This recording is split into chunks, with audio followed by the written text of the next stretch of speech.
I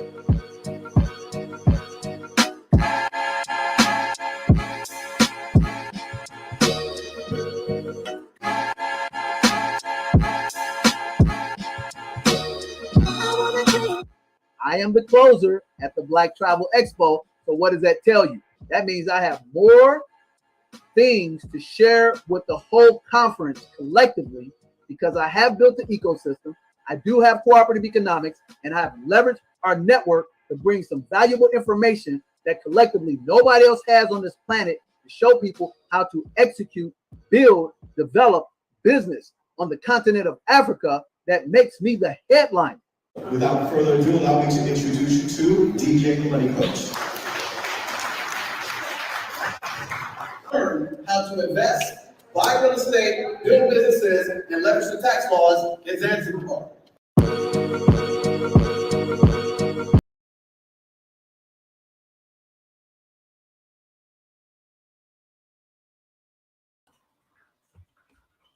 All right, everybody. Good evening out there. What's going on? Looking for my banner. Welcome to Family Finance Friday with DJ the Money Coach. And this show is brought to you by the DJ the Money Coach team and the 7 Spheres of Money Systems. Thank you for joining us for another Friday show. And before we get into the beach for tonight, go ahead and like this video, share this video with at least 5 people. And if you're not subscribed to DJ the Money Coach here on YouTube, subscribe to DJ the Money Coach right here on YouTube so we can get the word out, spread the gospel to the 4 corners of the earth of the P.O.M lifestyle, which is plenty of money, peace of mind. And come join us on the beaches of the World Club. And tonight's beach is the Black Travel Expo recap, taking a bite out of Zanzibar, as you saw in that opening video there, that opening short there. DJ the Money Coach, not only was he and the team, the entire team at the Black Travel Expo, DJ the Money Coach was the keynote speaker who brought it home. So we're going to recap last weekend, talk about the experience, what everyone learned from that experience, and let's go ahead and get into it. There we go. So we got to add one thing to that, Nick. It's a P.O.M lifestyle movement. That's right. Movement, baby. This is a 20-year tsunami in the making. It's a movement. And you got to get on the freedom train, baby, called the P.O.M lifestyle. Plenty of money, peace of mind. Come join us on the beaches of the World Club. Right now, that beach is in Zanzibar, but that beach is all around the world, and it is a movement. This is not a mantra, ladies and gentlemen. It's a movement. And when an idea, time is here, there's nothing can stop it. Like I said, we started this journey in 2002, and now it's becoming a massive tsunami. And it still ain't too late for you to get on it. You're either going to get on it or you're going to get rolled over by it. So you choose. You got to have financial freedom and financial independence. They're Siamese twins, and they give you the best life that you deserve to have. So we're excited about this. So we just want to bring you backstage, take you inside of the tsunami, and most importantly, ladies and gentlemen, DJ the Money Coach is a business. It's not me. It's a business. We're a team together. Everyone achieves more. We have an amazing team. We had 8, 9 of our team members in the house. Nick came in remotely. This is how you do it, baby. So you see all those, poster boards behind me, ABCs of Wealth, DJ the Money Coach, founder P.O.M lifestyle movement, 7 Spheres of Money, which is the system we created in 2002. And then you get the benefit of seeing the destination, which is the #1 destination, ladies and gentlemen, in all of Africa for tourism. That's Zanzibar, baby. And check it out. You got to have vision, because 2 years ago, when I took on this task, everybody thought I was crazy and financially stupid. But them people had no clue that DJ, the money coach team, we have been in the commercial industry for 20 years. So we knew a good deal that has become a phenomenal deal now. I had no idea that Zanzibar was going to become the #1 tourist destination in all of Africa. But that's called serendipity because there's no such thing as luck. As Dave Thomas, the founder of Wendy's, said, it's funny, the harder and the smarter I work, the luckier I become. So when you call it luck, this is work, baby. We've done our 10,000 deliberate hours and created expertise to bring you the future right now. That's what it's all about, ladies and gentlemen. And most importantly, we're trying to do it for you. But at the same time, ladies and gentlemen, we are a business and we're open for everybody. But we desire to bring it by us, for us, with us. But if you can't get on board on the business side and you ain't getting on the tourism side, and the simple fact that last year we spent $109 billion across the globe in tourism and $21 billion in the United States. I don't need to sell you on anything because you are already an influencer and a free advertiser for the other team. Because you are the same person that'll hop on TikTok, get your dance on and all that, and you'll get your little 10,000, 100,000, million views, and you'll make $500. You may even make $100,000 that month. But TikTok made $1 million and making billions off of your creativity, your originality, your influence, and your authenticity. And all they doing is packaging it and pushing it back, and you buying it and taking big bites like a consumer, and you don't own nothing. You have no equity, you have no ownership, but you're the first one to talk about, oh, they stole my dance on TikTok. Well, maybe, Grasshopper, you probably, before you went to start dancing in front of the restaurants and at the shows and everything, maybe you had a plan and trademarked that because you didn't realize that intellectual property was going to be worth something because you were trying to get, ninja rich. And then when it blew up and everybody started copying it and get more views, now you want to cry Argentina.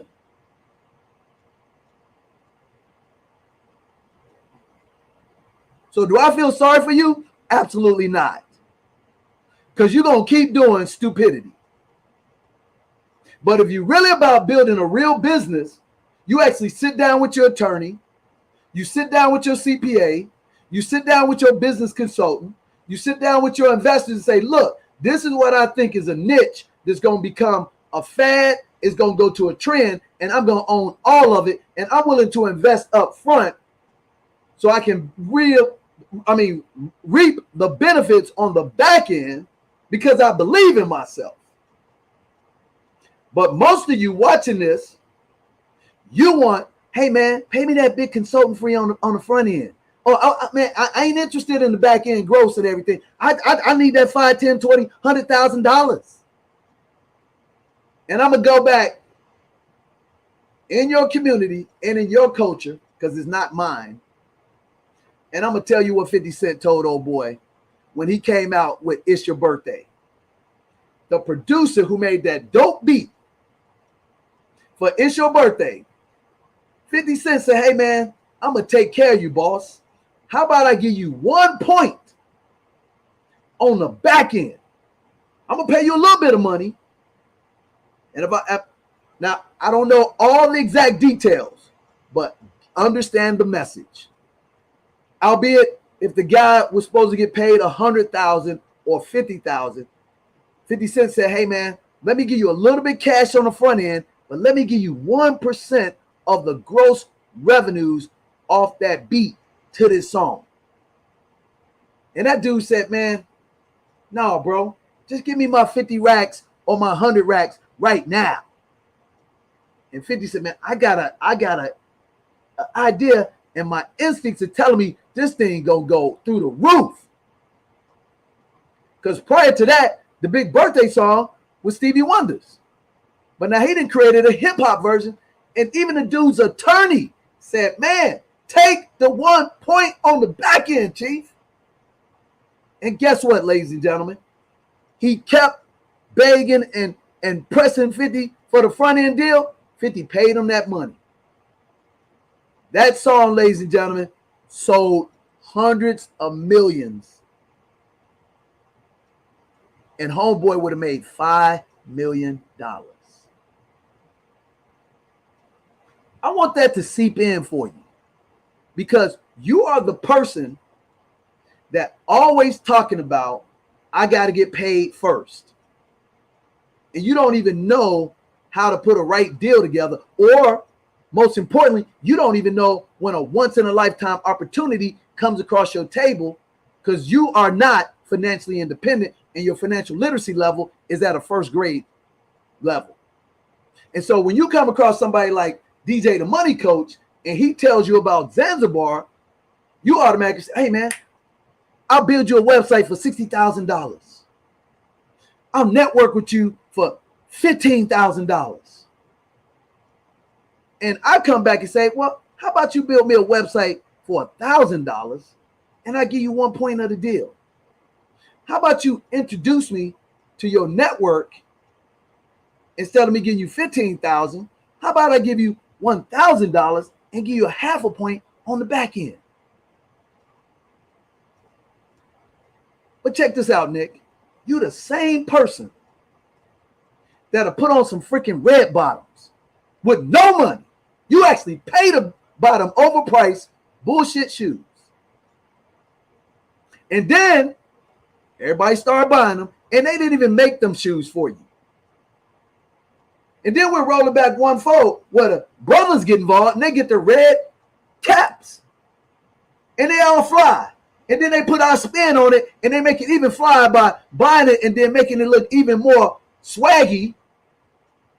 And then they start selling it, and then millions of them sold, and you went out and created a whole new niche. And they didn't even have to offer you a darn penny.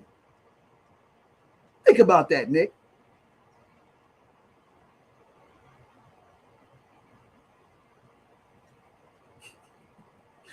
Ladies and gentlemen, I ain't upset. I just want to give you a real life education. Or as they say it, Ebonics, I want to give you an edumacation. Or as my man said, Carter G. Woodson, the miseducation of the Negro. Because here's the deal, ladies and gentlemen. In 2021, I was approached to say, hey, man, you got an opportunity to take that bucket list trip on a sliver. And I said, I'm taking the trip because I had two things that 98% of the people in the world don't have. I had time and money, and I was free. I didn't say, Nick, I had $1 million a year income. I said I had time, money, and I was free. Because, Nick, since I was 100% debt free, 98% of the stuff, even in the business world, that has my corporation name on it, we own it outright, bro. You know why I know and why I set it up that way? Because my 3 top mentors never had any debt. Zero, bro. They rarely even had credit cards. But as soon as I got myself, Nick, out of $60,000 worth of consumable debt when I first came out of college, and I had an incredible 525 credit score, and I realized I was on the wrong, ladder, I worked my way out. I didn't file bankruptcy, ladies and gentlemen, because nobody put a gun to my head to start buying all that silly stuff. We all go through it. But once I realized that cash and credit, the roles they played from a financial literacy standpoint, I got on the right ladder. And when I got on the right ladder, I also found out, Nick, that how powerful real cash is when nobody's got none, when there's deals to be made and you can get into a multi-million-dollar deal with as little as 25, 50 grand, because a lot of people don't have cash. So from there, Nick, I built a business, and I saw there was a gap in middle class, not for us in the middle class, because a business is designed for everybody, not for an exclusive network, ethnicity, etc. But the ownership of the business should be owned by a specific group of people if they create the culture. You understand me, Nick? So what I did, since I was middle class, professional middle class, I looked at the mistakes I made and I said, you know what? I have an accounting background. And I know general ledgers, P&Ls, K1s, but I didn't know personal finance because they didn't teach me that in school, Nick. And when I figured it out, and I said, if I'm astute on the corporate side and I got myself in a $60,000 negative hole, what them other cats doing? What are them doctors, lawyers, PhDs doing that ain't never taken a financial class or didn't come from a family with wealth? They got to be in the same hole I'm in. And guess what, Nick? I was right. So I built methodically over 5 years the 7 spheres of money system. And when I built it, I saw an interview on 2020 where they actually highlighted nothing but professionals. These were primarily white professionals. I think it was maybe one black person they interviewed. They had people with PhDs, lawyers, and doctors. And this was like, man, in 97, 99, maybe 2000. And they hopped on, oh, Barbara, or Ed Bradley. I got $150,000 worth of student loan debt. I got $70,000 worth of consumer debt. I got 2 mortgages on my house. Dude, I had an epiphany. I said, hold up. We on to something. If these cats with all these degrees making good money, talking about the debt they got, man, the 7 spheres of money system is going to be lit. And I was right, bro. I did what Wayne Gretzky said. I got to where the puck was going even before it got there. I anticipated it, bro. So we fast forward. I get the call, December 2021, DJ, bucket list trip, Zanzibar. You need $800, non-refundable, just to secure the last 2 spots. Boom, I dropped the money, Nick. Boom, I got my ticket and a ticket deposit for my sister. Call up my sister, ladies and gentlemen. Tell her how excited that I'm going to Zanzibar, but I'm not going without her. I took my sister too. She had to spend no money. And then my sister blessed me with the biggest blessing, said, hey, she started laughing. I'm like, why are you laughing? Because RJ's in Zanzibar right now. I hop on WhatsApp. RJ sitting at the beach having some type of great, exotic drink. I see all this sunshine and all this. Man, I'm like, oh, dog, you there? Yeah. So I tell him what the price of my trip costs. And he said, man, you're going to spend about 10, 12 grand for 2 people? He said, I can get you this both trips for the price of one, Nick. I want y'all to listen. Cooperative economics, baby. We practice cooperative economics, but I also leverage my personal network. And then RJ explained to me that he had an ecosystem that he was already building over there. Because I'm like, oh, man, how long you been over there? Oh, dog, I've been here for like 3-4 weeks. Man, you can afford to take that much vacation? Well, quiet as it's kept, DJ. I ain't down here on vacation. I'm down here on the equity and ownership tip. What? Yeah, man. Me and my college partner and his girl, we are buying 11 different properties. Now, mind you, Nick, this is 2021. They've been over there since 2019. And they've been over there since 2019 because there's a thing called the Condominium Homeowners Association Act that was created in 2018 to allow you not only to invest, but to get residency. So Nick, now you know I'm excited now, bro, because I was gonna take that bucket list trip regardless, and I was gonna figure out how to write it off legally. Yeah. But now he gave me he gave me the excuse to be an owner, baby. So, ladies and gentlemen, I hopped on the plane, went over there, looked at a couple of units, and instead of playing checkers, which we do in our community, I started playing Grandmaster chess.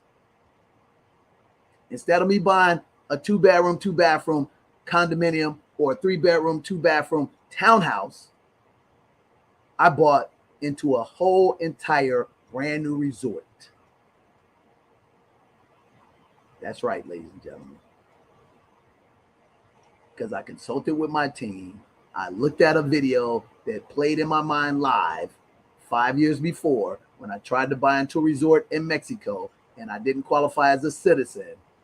And I remembered, if I ever get an opportunity to do that again, I'm going to strike fast. And that's what we did, ladies and gentlemen. And everybody thought I was crazy. But now, guess what, Nick? They think we crazy as a fox. Because not only do we own the resort, Nick, but we have no debt on it. I'm going to say that again, ladies and gentlemen. We have zero debt. No, I did not finance it with credit cards or anything. We paid cash.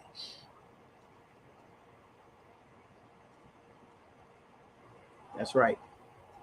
That's right. Because I prepared 20 years to get to that moment to make a grandmaster chess move. And not only did we do that, ladies and gentlemen, we also used that resort as a Trojan horse. What is the Trojan horse? I want y'all to think about this. Think about Apple. Apple has a complete proprietary system. You can't integrate it with anybody else's system. Is that correct, Nick? But Apple also knows that they created an ecosystem of ancillary services where companies can literally make things like earplugs, speakers to tap into the ancillary part of Apple, and they can become $100 million companies. But they can't do that without Apple's permission to pay a big toll. That's why Apple is a $1 trillion company. Guess what? There's a saying, if you can't beat them, join them. Don't reinvent the wheel, borrow the successful wheel. Guess what I did, Nick? I just followed their blueprint. Yeah. So everything we're doing, ladies and gentlemen, all the ancillary services that will be created by our resort. Let me give you an example. Are they going to need waste management at the resort, regardless if there's anybody staying at the resort? Yes. So guess what, ladies and gentlemen? Your homeboy owned a very successful cleaning company for over 10 years. So I'm taking cleaning to my resort. Sound familiar? All of you people in real estate development know that a developer builds everything, gets paid off everything. As my man, the great late Jonathan Witherspoon said in Boomerang, we get it from the rooter to the tutor, baby. So we're taking and creating our own cleaning company. Then transportation is the number one thing that's bad on the island. So most people get personal drivers and buses. We're going to own our own transportation company, ladies and gentlemen. Imagine the novelty of that. You got to get to the airport. You got to get from the airport. You don't rent cars because the roads are so bad that you can't drive in these big craters without being an expert. And they have no street lights and they have no street signals. They have no traffic signals, Nick. So we're going to get ownership in a transportation company. So cleaning, waste management, transportation. What do people go on vacation and they want to do most? They want to do excursions. Guess what, Nick? We're going to own our own excursion company too. And on top of that, Nick, the high-end people who come there, they don't want to arrange all that stuff. They have what's called concierge. We're going to have our own concierge company as well, ladies and gentlemen. Imagine the novelty in that. That's a $330 billion economy, ladies and gentlemen, over the next 5 years from 2022 to 2027. But you know what you usually do? You consume $109 billion and you own less than 2% on the equity and ownership side. However, here at DJ the Money Coach, business, we own it all, baby.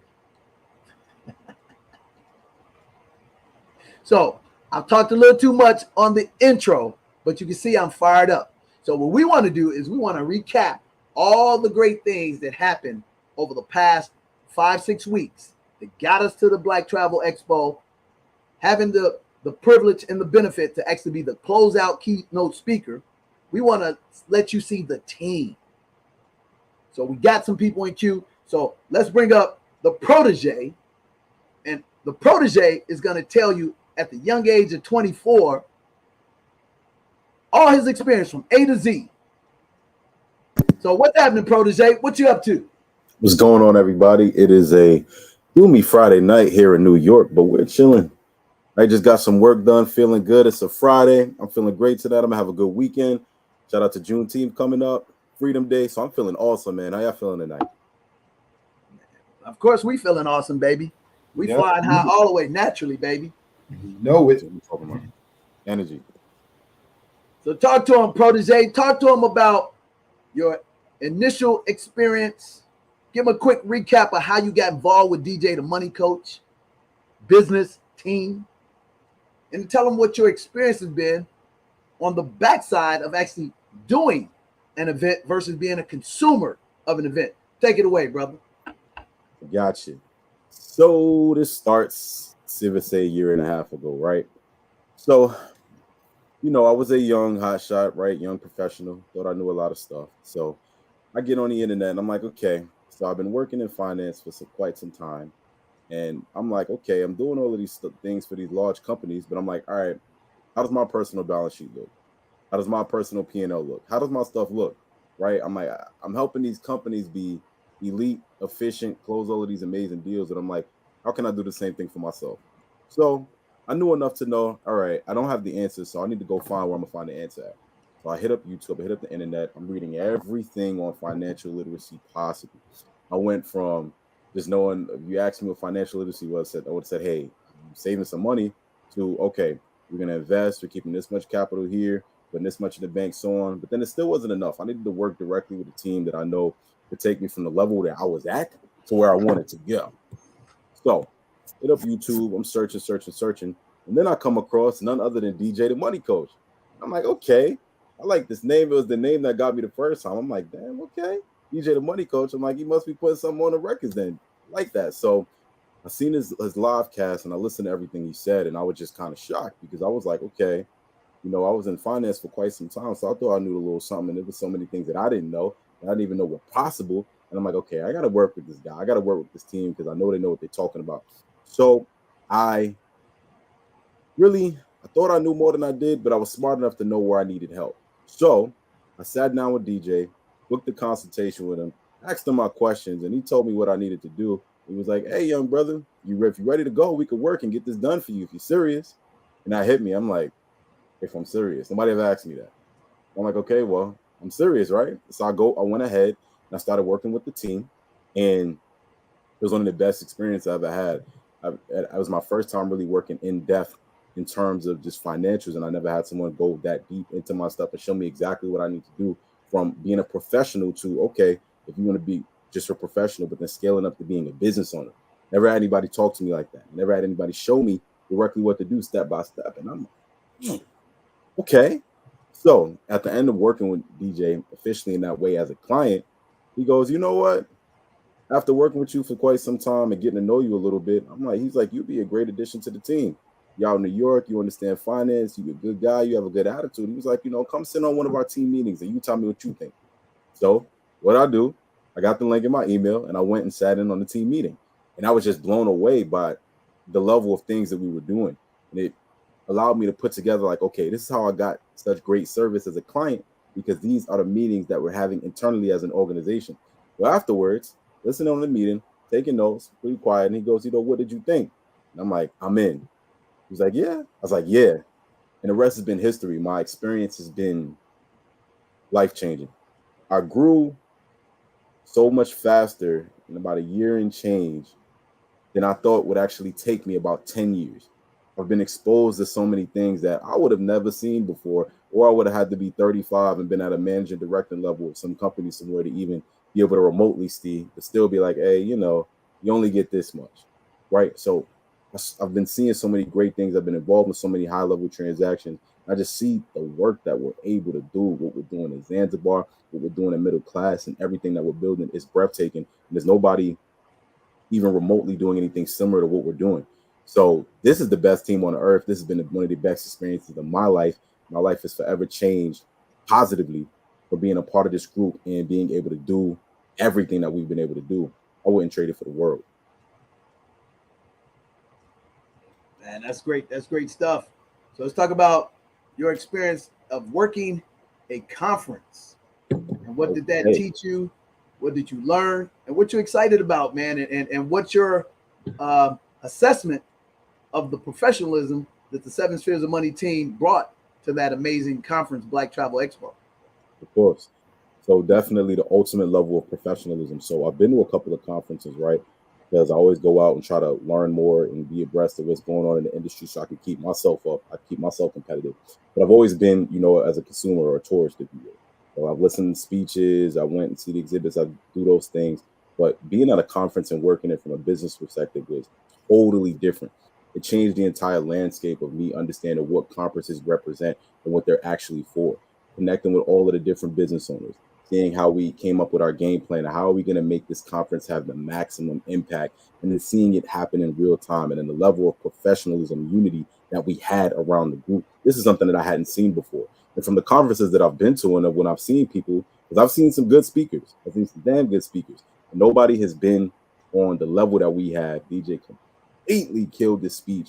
And the level of our teamwork and our game plan and the way we attacked it, I never saw anything like that. If I would have saw something like that when I was a conference goer, then I would have took note of it and be like, hey, how do I do the same thing? But we blew it out of the water. Think that we really made a standing impact on the Black Travel Expo. Really put ourselves in Zanzibar and everything that we're doing there on a map is, hey, line in the sand. This is where we at. This is what we're doing. If you want to be on the top level, you need to be working with us because this is what we do on an everyday basis. So, conference experience was amazing. So, what would you say was your highlight, and what pushed you outside of your comfort zone to stretch you? I got you. So the highlight for me was just going up to people, talking with them, making connections with them, getting them in our system, getting their information, because it pushed me to be fluidly social, right? Because most of the times people talk when there is a needed benefit on the other end or when you have to or something like that. But being at the conference and connecting with people in that way and just meeting people from who I didn't know from anywhere and building connections with them, that pushed me out of my comfort zone and it pushed me to be clear in what I was saying and to connect with people just directly and just create an experience to where after this conference we can still connect and we still have a relationship. So I had to be on my game. I'm like, okay, when I talk to these people, I need to be, you know, sure of what I'm talking about. Because I know I'm sure, I know this stuff, but as all people, we get sometimes when we get in a moment, we get a little flustered. So I was able to push through that and just be completely on the whole time. Even at the end, I had so many people coming to talk to me. It's like, hey man, you haven't stopped moving, you haven't stopped talking. And for me, that was a major win for myself because I usually have a cap at the amount of time that I talk. So being able to talk and connect and make substantial connections with people that are doing high level things, that'd be great partners to work with us. That was the highlight and pushing me to be able to do those things where I've never done anything like that before. It's my first conference I ever worked. It's the first thing that I've ever done at this scale. So it was breathtaking for me. Man, that's awesome. That's awesome. I want you to hold back for a moment. We want to take a quick break, Nick, and then we want to bring in Financially Free D, let her tell her story, and then we're going to bring Tajir back. So, Tajir, appreciate you explaining how important of your experiences are. We're going to get a little bit more in detail with some of the shots, photos, videos, and some of the other important roles that you played at the conference that were amazing accomplishments of you getting out of your comfort zone and being an amazing team player, man. So we really appreciate that. And ladies and gentlemen, Tajir, before we go to break real quick, tell them what department that you run, which is the most important department for all of DJ the Money Coach. Yes. So I'm president of youth financial education here at DJ the Money Coach. So this is where we come up with all of our innovative ways to teach the youth, right? As kids, teens, and even young adults, financial literacy, not just financial literacy, but business, real business, not the stuff you learn in the textbook, real business. So we come up with these programs to basically take our youth and train the next generation to be the next moguls, to be the next dons, to be the next CEOs of top organizations. So we can really change our facet and our impact in this country, in the world, and we can lead that change. So that's what we do here, and we work with the youth and get them right. The last cohort of students at the end, man, I could have shed a tear. They were telling me, man, thank you so much for teaching us so much and teaching us in a way that we can connect with in our real lives, the things that I'll be able to take on. But when I go to college, now I know when I go to college, I'm not just there to live my best life. I have a game plan, and I know how I can utilize my degree if I choose to get one and go this route, to go and make me money and turn it into business so I could create a life and a future for myself where I dictate and I determine how it looks. Nobody tells me when and where and how to be. I set the tone, and I can employ people and help bring up my community and see the changes that I want to see. So hearing that, it's no better blessing. There you go. So we're about to take a quick break from our sponsors. So Nick, let's hit them with our ownership in Tolero, and then let's just hit them with a little snippet of Zanzibar. We'll be right back after this break. You're watching Family Finance Friday with DJ the Money Coach. Today's episode is Take a Bite Out of Zanzibar, and that's B for buy, I for invest, T for travel, and E exclusively experience it with DJ the Money Coach and the P.O.M lifestyle movement. That's plenty of money, peace of mind. Come take a bite out of Zanzibar. We'll be right back at this message, and we'll bring on the amazing Financially Free D. We'll be right back.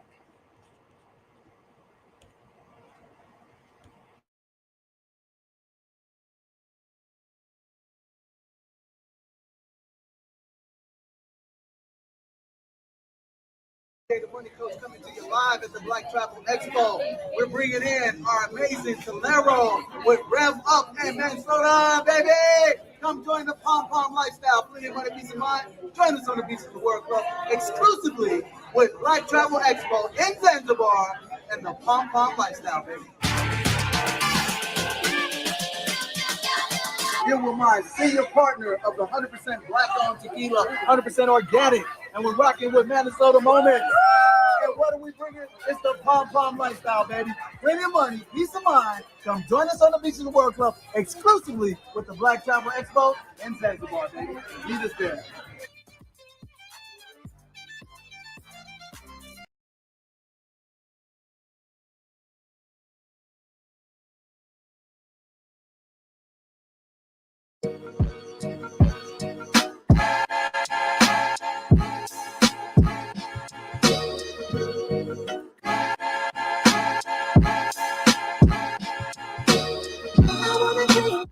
I am the closer at the Black Travel Expo. So what does that tell you?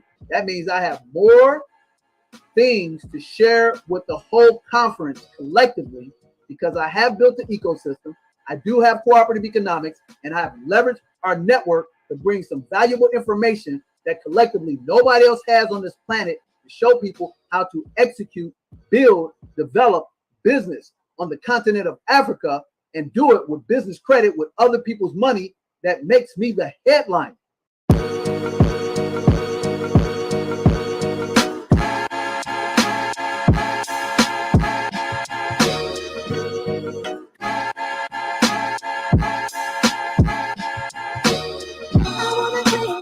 I am the close.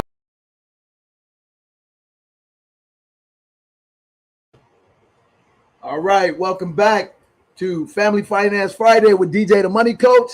Tonight, take a bite out of Zanzibar. That's right. B for buy, I for invest, T for travel, and E exclusively experience Zanzibar with DJ the Money Coach. That's what it's all about, guys. So next up on the team is amazing Tsunami. Goes by the name Financially Free D. So Nick, bring on up. That's right. Like, share, and subscribe, and do it with 5 people right now, ladies and gentlemen, because you're getting the best on the planet. What's up, D? Hi, Nick. Hi, DJ. Hi, everyone watching. Welcome. Happy Friday. I hope that it's beautiful where you are, just like it is where I am. We are on the beaches of the World Club. That's where we like to live. So, hello, everyone. Yes, yes, yes. So D, real quickly, just like with Tajir, tell them how you actually by Sliver came in contact with DJ the Money Coach team and how you were impacted, and then bring us up to speed of what you got out of the conference. Oh, of course. So, if you all have seen me before, if you have not, I actually am not the type of person to like watch social media or even have any type of social media prior to meeting DJ. So I was watching Erica's Classic Climb show and I saw DJ. This is literally the first time I saw him because I wasn't like a super avid watcher. I had never purchased anything from social media prior to this, and I'm listening to DJ talk. And just like Tajir said, I have a financial background, like literally for over a decade. I worked for the largest privately held company in the world as a financial analyst and an auditor. And DJ saying things that I have never even heard of. And I'm like, okay, who is this guy? How does he know this? I'm intrigued. So I automatically purchased the Back to the Basics bundle at that time, immediately, my first time seeing him. So unlike some people who watched him for a long time, I seen him one time. So then I get in the class, in the master class, and DJ asks, who has 12 months emergency fund? And I'm like, me, and I'm 29 at the time. And he's like, oh, you're going to have to prove it. And I'm like, okay. So I had to send all of my stuff to Nick. And, it was verified that I actually did. So then I became an all-star member and began working with DJ, working with Nick, and working with Kadera at the time. And then I loved what the whole movement stood for. And this is when it was just 7 spheres of money prior to the pom-pom, well, not prior to the pom-pom lifestyle, but prior to Zanzibar. And it's just everything within in financial education. So for me, I was a person who really has a great understanding of financial literacy, but what I needed was the network and the access and how to really run a real business. So that was the stage that I was in my life. I didn't need as much of the financial education piece of learning some of the basics of budgeting and financial planning, but I needed DJ's guidance. And this man is a master at business. Like he's very, very, humble in the way of not explaining just all of the things that he knows about business. So become an all-star, he tells me, hey, this is what you need to do. He gave me the blueprint, and that blueprint made me a 6-figure business in my very first year. So my hats are always off to DJ. I have great thanks. And I'm not just saying that because I'm on the team, because all of this happened prior to me being on the team, actually. And so it's just by a slither. The first time DJ went to Zanzibar, there were some things that kind of fell through what he had going on. And he remembered that I said, I'm like a world traveler. And so he said, hey, can you put this trip together for me? But I need it done within a week. And I'm like, okay, I live, this is Zanzibar is new to me. I don't know anything about Zanzibar. I don't know anyone in Zanzibar, but I took the opportunity and I ran with it and I produced. And that very trip led to the actual investment in Zanzibar and led to the trips that we've been taking, but it all started there. So I don't know, the opportunities that I have received. So if you are someone, I'm going to give this like a disclaimer. If you are someone who's a 9-to-5 worker, a corporate worker, or you have a side job, a side business, and you really want to elevate your business, you need to come see this man, DJ the Money Coach, because literally he leveled me all the way up. You understand? A 6-figure business in my very first year, investing in other businesses in my very first year, investing in Zanzibar in my very first year, investing in real estate in my very first year, I have life insurance now that I invest in the stock market. I have a trust now. And this is all because of the 7 spheres of money and DJ, the money coach himself. And this is my real testimony. You all understand me. So if you are watching this and you want to be able to level up, I have scaled up in 1 year and I used other people's money. I used $0 of mine. So you need to come see this man, DJ, the money coach, get a part of the 7 spheres of money, join the P.O.M lifestyle movement, because we are a movement and we practice cooperative economics. So that is my story with DJ, the money coach, for sure. Now y'all see why we call her the tsunami. So we appreciate all those amazing acknowledgments about what the team, ladies and gentlemen, all I bring to the platform is 25 years being an entrepreneur, real talk. And most of it was through hard knocks. But like a marathon, I just keep going. When the pain starts to hit me, I just keep going because I'm looking for the finish line. And I look for the finish line, ladies and gentlemen, by just saying, can I go one more mile? Can I take one more step? I'm not trying to hit home runs and grand slams. Albeit, when I was in my early 20s, I was trying to knock everything out of the park. Swing or miss, hit or miss. Then I realized, is the old saying, goes back to this movie called Colors, dating all the way back to 1984-85. At the end of the movie, there's a senior cop and a rookie cop. And the rookie cop says, hey, man, we ought to just take down everybody. And the senior cop says, hey, man, let me tell you about the story about the big bull and the baby bull. They're sitting up here at a plane, and there's a plane full of a whole bunch of heifers, which are female cows. And so the big bull said, hey, man, what do you think about that plane, all them heifers out there? And the baby bull is like, man, let's just go run down and get as many as we can. And the big bull said, slow up, little papa. He said, how about we just slowly walk down and get each and every one of them? And when you get that on the way home, you're going to be able to create a P.O.M lifestyle for you, because it's not a sprint, it's a marathon. Okay? So now that I have the experience of being a baby bull, I've been matured and matriculated through businesses that appear to be failures, but they were my PhD in entrepreneurship. Now I have a wealth of experience and expertise that I can see stuff that I already seen in past videos. Instead of going left and falling off the cliff, I'll go right to safety. And that's all I did for Financially Free D. Everybody get that? She already came to the organization with a special set of skills. She just needed guidance. And she also needed to clean up the white noise, because she was trying to do everything. So she was a master of nothing, but a jack of all trades. And I said, you need to become a niche and do something that only you can do at the highest level. And when she listened and applied that, because I had the fruit on the tree, ladies and gentlemen, she accelerated her business. And all I did is give her a roadmap. And this is available for anybody. You can do this in 2 to 5 years. If all you practice, Nick, put this up here. Let's get my education. If you practice the 4x4, first thing is called the 4 dirty little words. Number 1, discipline.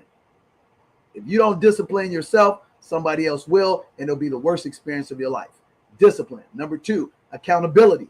See, she's allowed herself to be aligned with an apprenticeship relationship with a real mentor who's got experience. So that accountability, not activity, accountability with productivity. Everybody got that? If you got that on the replay or you got it alive, put it in the comments. Let me hear the comments, because this is real. The third one is you have to plug in to a proven system of success. Fortunately for D, fortunately for Nick, fortunately for Tajir, myself included, I back in 2002 put together the 7 spheres of money. Was it awesome back then? No, the concept was, but as I matriculated out of a sprinter into a marathon, it became the best system for all middle class professionals. Now, after you plug into a winning system like Bill Belichick had for the New England Patriots, where nobody's a superstar, everybody has a job, you can now go to work. And if you go to work for 2 to 5 years, I don't even care if you come to us with $250,000 in debt. As long as you got your health, passion, and energy, in 2 to 5 years, we can get you consumer debt free, pay off your house, build 800 credit scores, show you how to create businesses like we did for Financially Free D, buy real estate with other people's money through real business credit when you put the packages together with corporate America, not this bull stuff that they tell you on the internet. And we can help you develop in 2 to 5 years a 6-figure business, but most importantly, a 6-figure passive stream of income. So that's the 4 dirty little words. Now you go to the intangibles. Put those 4 intangibles up on the screen there. The first one is professionalism. What do we mean? I don't take it for granted that you even understand what professionalism means because we live in a relaxed world now. But professionalism does not change. Follow me. Number 1, I speak the King's English. If I'm in China, I speak Mandarin. If I'm in India, I speak Hindi. You follow me? Speak the King's English. Unless you are making all the money you can and you can afford to speak Ebonics, speak the King's English. Number 2, if the meeting starts at 7 p.m. Central, you are ready at 6:45 because the meeting should commence at 7 p.m. Number 3, wear the professional attire. I don't care if you go in a relaxed environment. If you dress like a professional, business button-down shirts, dresses and things of that nature, and dress above your competition or above your peers, you're going to automatically, as a young person, get a higher level of respect. So dress the part. That's professionalism. Now, the second P, persistence. This means that you have to persistently perform your plan. No matter what obstacle comes in front of you, stay the course. The third one is where the girls get separated from the women and the boys get separated from the men. It's called perseverance. This is to show your intestinal fortitude, because any great idea is going to come with objectivity, negativity, and pushback, because most people don't have the security in themselves to have big dreams. So when you present a big dream to somebody like Zanzibar, everybody's going to run because they're displaying and projecting their fears, their incompetence, and their insecurities. Do you understand what I'm saying, ladies and gentlemen? So at that point, you have to have perseverance based on your plan. And now you will separate yourself from the masses, no different than Apple, no different than Amazon, no different than Google. And last but not least, you have to be a high-level performer, because most great opportunities that are for a lifetime come in a sliver, where you may have 30 seconds to articulate your dream to a person that can light your future. That's called the 4 Ps. When you take that, couple it with the 4 dirty little words and the 4 Ps, and incorporate the 4x4, you now will have an end product of success called Financially Free D. So with that said, Financially Free D, let's tell them how you created the Financially Free D business. Yes. So how I created the Financially Free D business was, 1, the guidance of DJ the Money Coach, literally, because as he said, it's very much true. It's funny now that I'm kind of in his shoes with my clients. And I remember when I first came to him, he's like, you want to do this, you want to do that, you want to do this. And you may be good at all of them, D, but you're not great at any of them. And my feelings was a little bit hurt. I'm not gonna lie. I was a little bit hurt, because I'm like, what are you trying to say, DJ? Are you trying to say I'm not as awesome as I think I am, or what? But honestly, there was so much truth in that, because it's very hard to master one thing and be great at one thing, let alone a bunch of different things. So what he said was true. He said, operate in your greatness. Read the book that he always says, From Good to Great, chapter 5, the hedgehog concept, right? So I said, okay, let me think about what I'm great at. What have I been doing? What do I know really well? What am I good at? So did that, created that. There's been several iterations of the Financially Free D community. It's just been changing and growing and building to be better, right? So I knew that I wanted to help so much, and that's kind of my detriment a little bit, is because I want to help everyone. And even DJ told me, he said, you cannot help everyone. It's just not realistic. You have to know your niche. That's super, super, super important. So understand that this thing has progressively changed and became better and better and better. So as I spoke to you all about earlier, I had never been on the internet before in my life. I am not that type of person. But I realized in order to accomplish my goals, I had to get uncomfortable. As DJ said, you have to do the things that other people are not willing to do. And for me, a lot of people in my generation, that's actually what everyone's looking for, is attention. And I'm actually the opposite of that. But I understood that that's what I needed to do. So I created a YouTube channel and I went on the internet and did an interview with a partner of DJs. And that gave me massive momentum in my business. And again, this is all thanks to DJ able to connect me, leverage his network. And you probably, if you watch him, you hear him talk about this a lot, leveraging your network so that way you can grow. So he leveraged his network for me and allowed me to grow. And from that momentum, I created my own YouTube channel and it exploded. And then my customer base exploded. And now it's a lot. You understand? So that was in 30 days, guys. 30 days. This is 30 days. So as DJ just said, things happen on a very, very, very small slither of a window. You never know. I could have never expected it in a million years. I had never been on the internet. If you would have told me that thousands of people would have started following me in 30 days, I would have never, ever thought of it. So as I said, this thing has been progressive. And a lot of it is thanks to the knowledge that DJ the Money Coach has. And he tells me things that I don't want to do.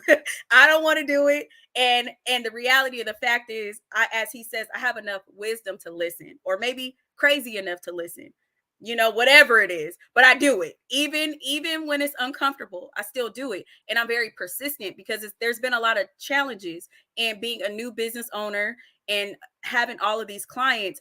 And if I was any less than what I am, or if I did not have this network of the 7 spheres of money with all the support that we have, literally from Nick to Tajir to Dom to Angela to Kadera to DJ to the other people in the 7 spheres of money, I probably wouldn't be here. That's the truth. That's very much the truth, because this is a marathon, and that is a word for sure. So that's how I got here. That is how I got here for sure. You're on mute. Man, I'm so used to running my mouth, I didn't realize I was on mute. But here's the testament if you're a great teacher. I want everybody that's listening to this right now, I want you to write this down. This also goes to if you're a great parent, all right? If you are a great teacher, a great parent, your first child or your first student is actually your guinea pig. This is just the facts. Nobody wants to hear this, okay? Because nobody gave me a manual on how to build a business. I actually had to learn it on my own. And I made a lot of mistakes. I lost a lot of money. But I didn't quit, because God gave me this dream to be independently wealthy and equity and ownership, to be my own agency. And guess what, ladies and gentlemen? He's given that dream to everybody. So through that first iteration, as I tell people, it's a 3-year window. 5 years for the slow people or the people who have fear. Nothing wrong with that. Because when you get to the top and you get free in this movement called the P.O.M P.O M lifestyle movement, plenty of money, peace of mind, come join us on the Beaches of the World Club. All we're going to do is celebrate you. We're not going to say what took you so long, because you know what? It's room at the top for everybody. Now, let me get back. So once I build that first business and I realize it's not my last stop in life, I'm looking for the things that I did right. And then I'm eliminating the things I did wrong. So now that I get to my second child, and now I know how to rear my first child on the things I did right, I don't do the bad and wrong things with my second child. Thus, that second child should move faster through the world with more success. Why is that important, ladies and gentlemen? Because if I did become a great parent and a great teacher, my student should succeed and exceed my skill sets and my accomplishments. And thus, Financially Free D has done that. She's got far more subscribers than I have. She's got more monetization than I have. And she's got more accomplishments. And you know what? I have no envy, because guess what? I can say that's the fruit on my tree. Very See, much but so. most people, especially in our community, they get envious and they become negative. But see, in the sports world, every time there's a new general manager, a new coach, they first say, whose tree did they come off of? Because that's the best compliment you can give to the originator. So if she was not the right student, we would have never put her into the program. You follow me? So the biggest appreciation and the biggest success that I can be applauded by is her success, Tajir's success, Nick's success, because that is the true definition of significance. Did y'all hear me? So now what we want to do, Nick, bring back on both Tajir and Financially Free D, and I want them both to share their experience in the Black Travel Expo arena from the DJ the Money Coach team spectacle. So, ladies first. Okay, so you all, I've been a part of conferences before, but I've never been a part of it in this way. I've been like an exhibitor before. I've never been, part of a keynote speaker or a part of anyone who has like partnership with the person who's actually organizing the conference. So this was kind of a little bit of pressure. It was a little bit of pressure to perform. It was actually an amazing experience. Really, I learned so much. I learned so much. And again, going back to doing the things that you don't want to do, I'm going to tell the truth on here. So I will always be very honest. There's things that I didn't want to do, but I understood enough to listen to the master, and understand that follow the blueprint, and you follow the blueprint until it doesn't work. And so what we did going into it, we practiced, we had a game plan. We had a game plan. I will say that again, a game plan. And we had unity amongst our team. We were preparing for this before we went into it. And with that being said, I made so many connections. So many connections. I left out of that room with invitations to speak at other keynote speakers events. I left that conference with people that are now even more interested in the pom-pom lifestyle movement. Everyone wants to know about Zanzibar now. I'm actually texting people right now to get on meetings with DJ the Money Coach next week. We came out of this with corporate relationships to do deals with very huge brands, because we went into the conference with a plan. And they called me the tsunami because I was talking to everyone. That happens to be my gift, apparently, that I didn't plan to use that much, but apparently that's what I'm God put me here for. So I talked to everyone, and everyone wanted to speak with us. Everyone wanted to know who we were, and we came in as a force because we were united and we had a plan, and we formulated relationships that we're now going to take and actually do real business with. So that is the conference from my viewpoint. Of course, it bonded us. We are a very tight-knit group. And if you're a corporation or you're an up-and-coming business, that bonding trip is very important for your team. And we benefit off of that very much so. So the Black Travel Expo was an amazing experience. We learned how to run a conference from A to Z. And I'm actually putting on my own conference in September. So it was very useful. And all the knowledge that DJ has, as I always say, he goes in with a plan, and he knew the different elements that we were going to need to be successful. You know, that follow up and follow through. You meet the people, but then you follow up and you follow through. You plan beforehand so that you can execute when you get there. And, you know, just being a unit is very important. So if you are watching and you want to join the P.O.M lifestyle movement, I suggest that you definitely comment down below, click the links in the description. If you are any type of business person, you need to tap in for sure, because it doesn't matter where you are. This movement will help you elevate. And that's what I got from the Black Travel Expo.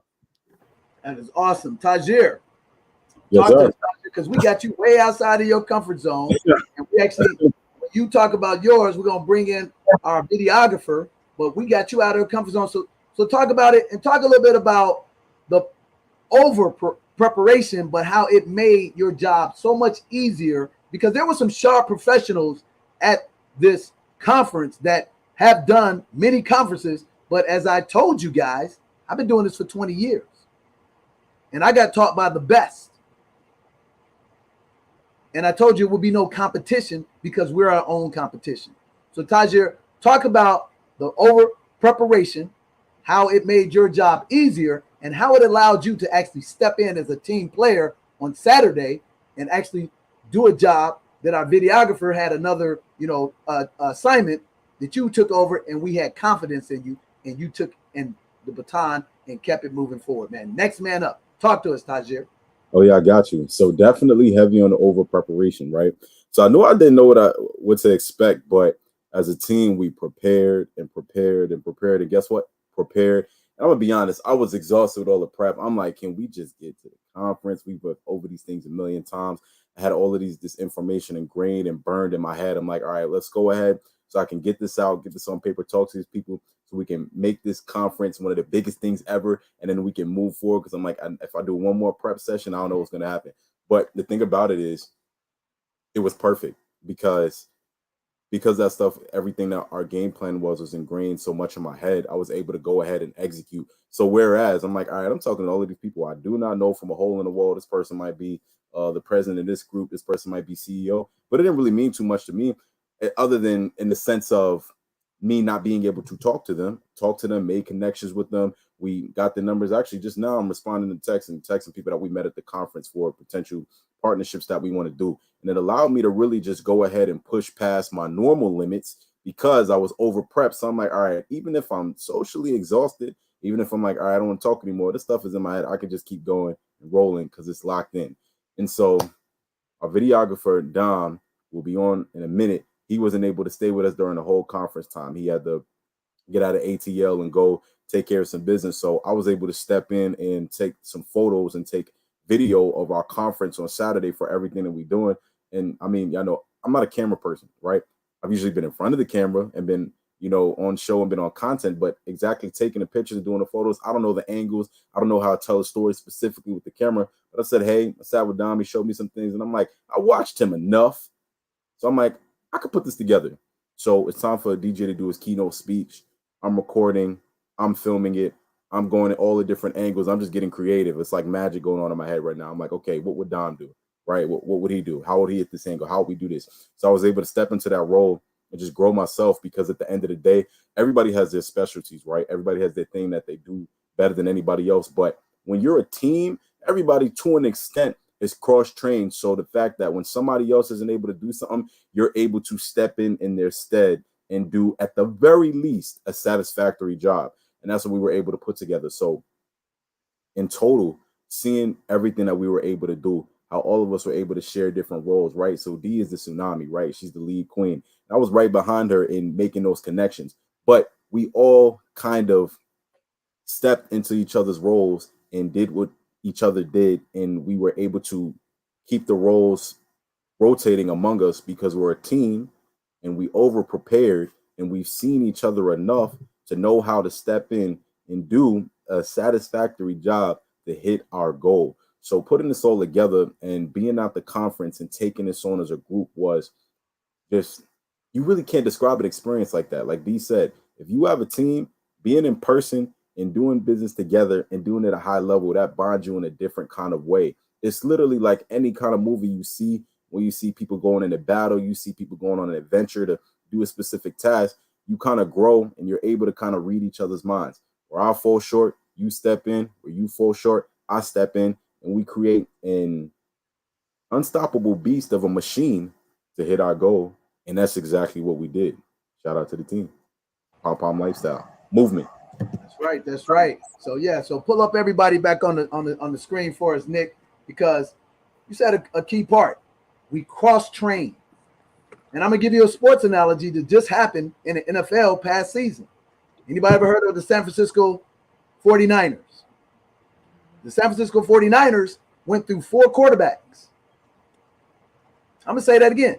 Last season, they went through 4 quarterbacks, and they actually made it to the NFC Championship game. And the last quarterback standing was Mr. Irrelevant, which in the NFL draft is the last person drafted the previous year named Purdy. But because they have a high-level system and they cross-train and everybody steps up to do their job without egos, they had massive success. And outside of 1 or 2 plays, they would have been in the Super Bowl. That's just facts, ladies and gentlemen. But a lot of times in our communities, and this goes across all communities, egos get in the way. Insecurities get in the way. Because this is a team job, ladies and gentlemen. Again, DJ the Money Coach is a business. It's not me. It's everybody you see on the screen. Everybody has done some cross training and did somebody else's job. So much so our videographer, he had to go out of his comfort zone and he had to step in for Nick. So right now, we're going to let our videographer, the amazing DJ, he's actually known by me as DJ Q, because we got DJ, which goes by Financially Free, but he's DJ Q. So Dom, just like them, Dom, tell them your story, how you came in contact with me, how we impacted your life, and how you became a key, non-replaceable member of the DJ the Money team. Talk to us, Dom. Yeah, so I had a great opportunity coming into the Black Travel Expo, coming to see, meet everyone and go in there, have a great time interacting, catching some footage of everybody. Like the video you saw before was some footage I got from the expo, meeting people, shaking hands, being able to not only, as like DJ was saying, having the different roles of the team, being able to catch the video, watch everyone, and get the footage of everyone doing everything at the expo, and also being able, help people with the introduction to learn more about DJ coming on stage and coming on to Zanzibar, with all the opportunities we have coming up. So it's been a lot of fun, a lot of different parts coming out of your comfort zone and learning how to become the best version of myself. Really got to meet some interesting people out there and just really got to see, I haven't been at a conference on the videography side either. So being there as with the keynote speaker, being there and being part of the actual person, someone who's actually working the thing, seeing how things go behind the scenes, the corporate sponsors and the shaking hands, being on that side, going there as a consumer is one thing, but going there on the other side as actual business owner and working with someone who's actually in another business and seeing how the different level of interacting and playing is in that field it was really great insight to see and learn, why we do what we do, because there's always another level you could be playing on that you don't know about until you're playing with someone that's on a higher level than you are. Yeah, and the key part is Dom actually had to be the host of our live show, which we did a week ago live at the conference. Dom, talk to us about that experience. And man, be candid. Tell us about your fears that you overcame. Because here's the reality, ladies and gentlemen. Everybody has fears. If you really care about something in life, you're going to have some level of anxiety, some level of fear. I have it myself. But as a professional, I don't display it. I'm going to say that again. As a professional, I don't display it because I have developed such great habits that you will never see me rattled, even though there was a lot of rattling things occurring throughout this Black Travel Expo that made it special, but we connected together. So for you, Dom, what were the fears that you had and what was the stretch just to get there, man? Talk to us about that and tell us why you were compelled to be a team player when I just gave it as an option for you to come. Yeah, so that's my DJ told me about us going to the Black Travel Expo and having an opportunity over there, and I haven't been to Atlanta before, so I had some other things going on at the time. I had another gig that I had to get ready for the next couple of days, so I just was very much kind of back and forth deciding what to do. Then I was like, you know what, there's a lot of there's a lot of big parts moving on right now that we're all trying to get to, help out with Zanzibar, help out with, equity and ownership. There's so many other things that we were trying to get in play that I was like, it's important for me to be there because I want to see how this operates and how to move on this level. There's a lot of things that I've been trying to work on. There's a lot of fears I've been as a new business owner trying to put myself out there in situations where I can meet more people, to network, just talk about my craft, explain what I do to other people, put myself in places where I can succeed more. And it's always a little bit of like, oh, am I good enough yet? Or am I there? Do I belong here? Should I be here? So that's something that definitely was constantly going through my head over the past year. And definitely the Expo is another example of that. So I was like, you know what? Go out on faith, be out there with the team. We're always better when we're together. So made the jump, went out there to film and get the footage in. Then, Nick always does such a great job on the show every single Friday out here, just doing the thing at the highest level each time, doing a great job. Then I came in, Nick couldn't do it that beginning of part of the show, so I was going to come in and fill it in. I was like, oh shoot, man, that's some big shoes I got to fill in. So, had a little bit of technical difficulties and moving some stuff around. We figured out how to get everything set up. We had DJ set up doing interviews live at the expo, which is super amazing.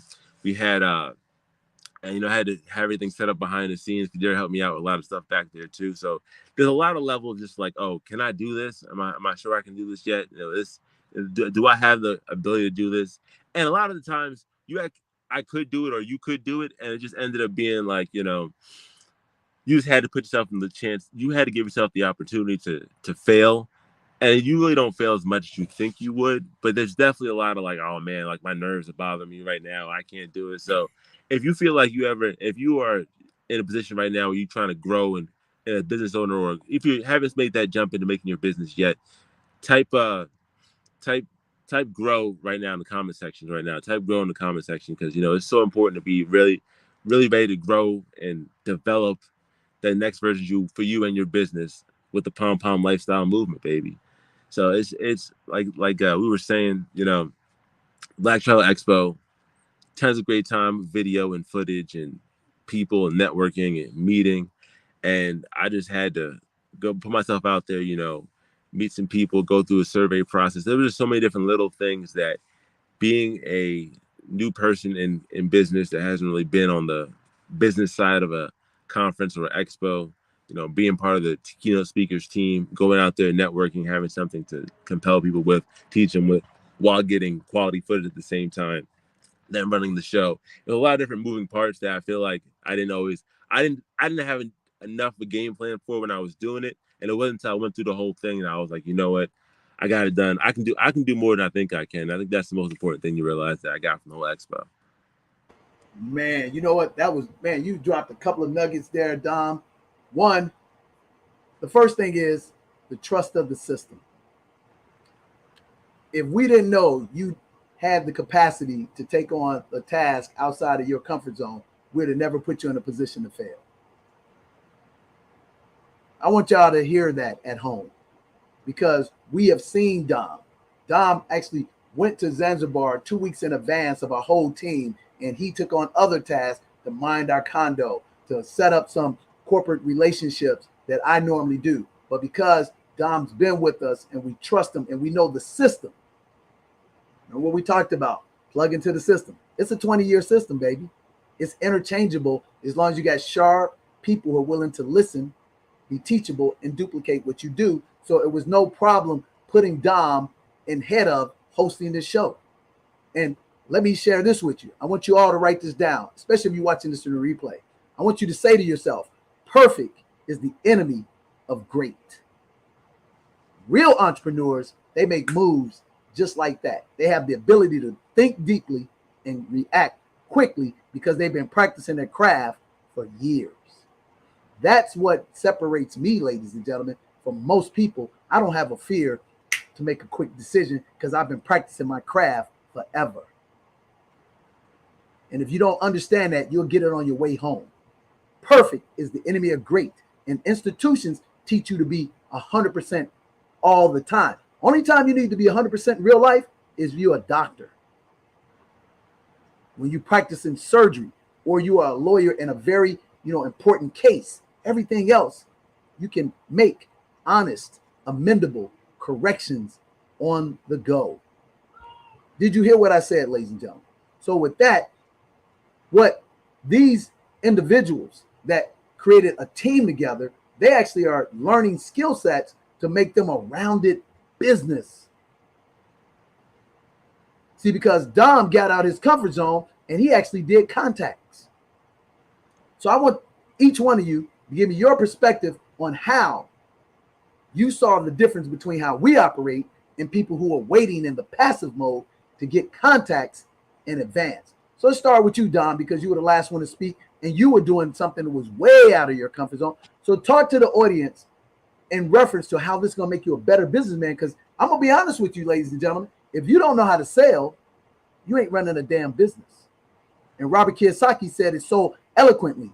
If you want to be a successful millionaire, you need to know how to sell. I don't care if you draw stuff, if you write stuff. If you can't sell your concept and your idea to somebody, you ain't going to be in business. So Dom, tell us about your experience on getting them first couple of contacts to get us started, which was pivotal, and what you learned is going to be beneficial to your business. Yeah. So one of the main things that we were doing as a team out there was getting some contact information of people in the expo looking to travel more. We had a free offer for them, either a bottle of Tolero, one of the great hoodies that they have on right now, or a T-shirt.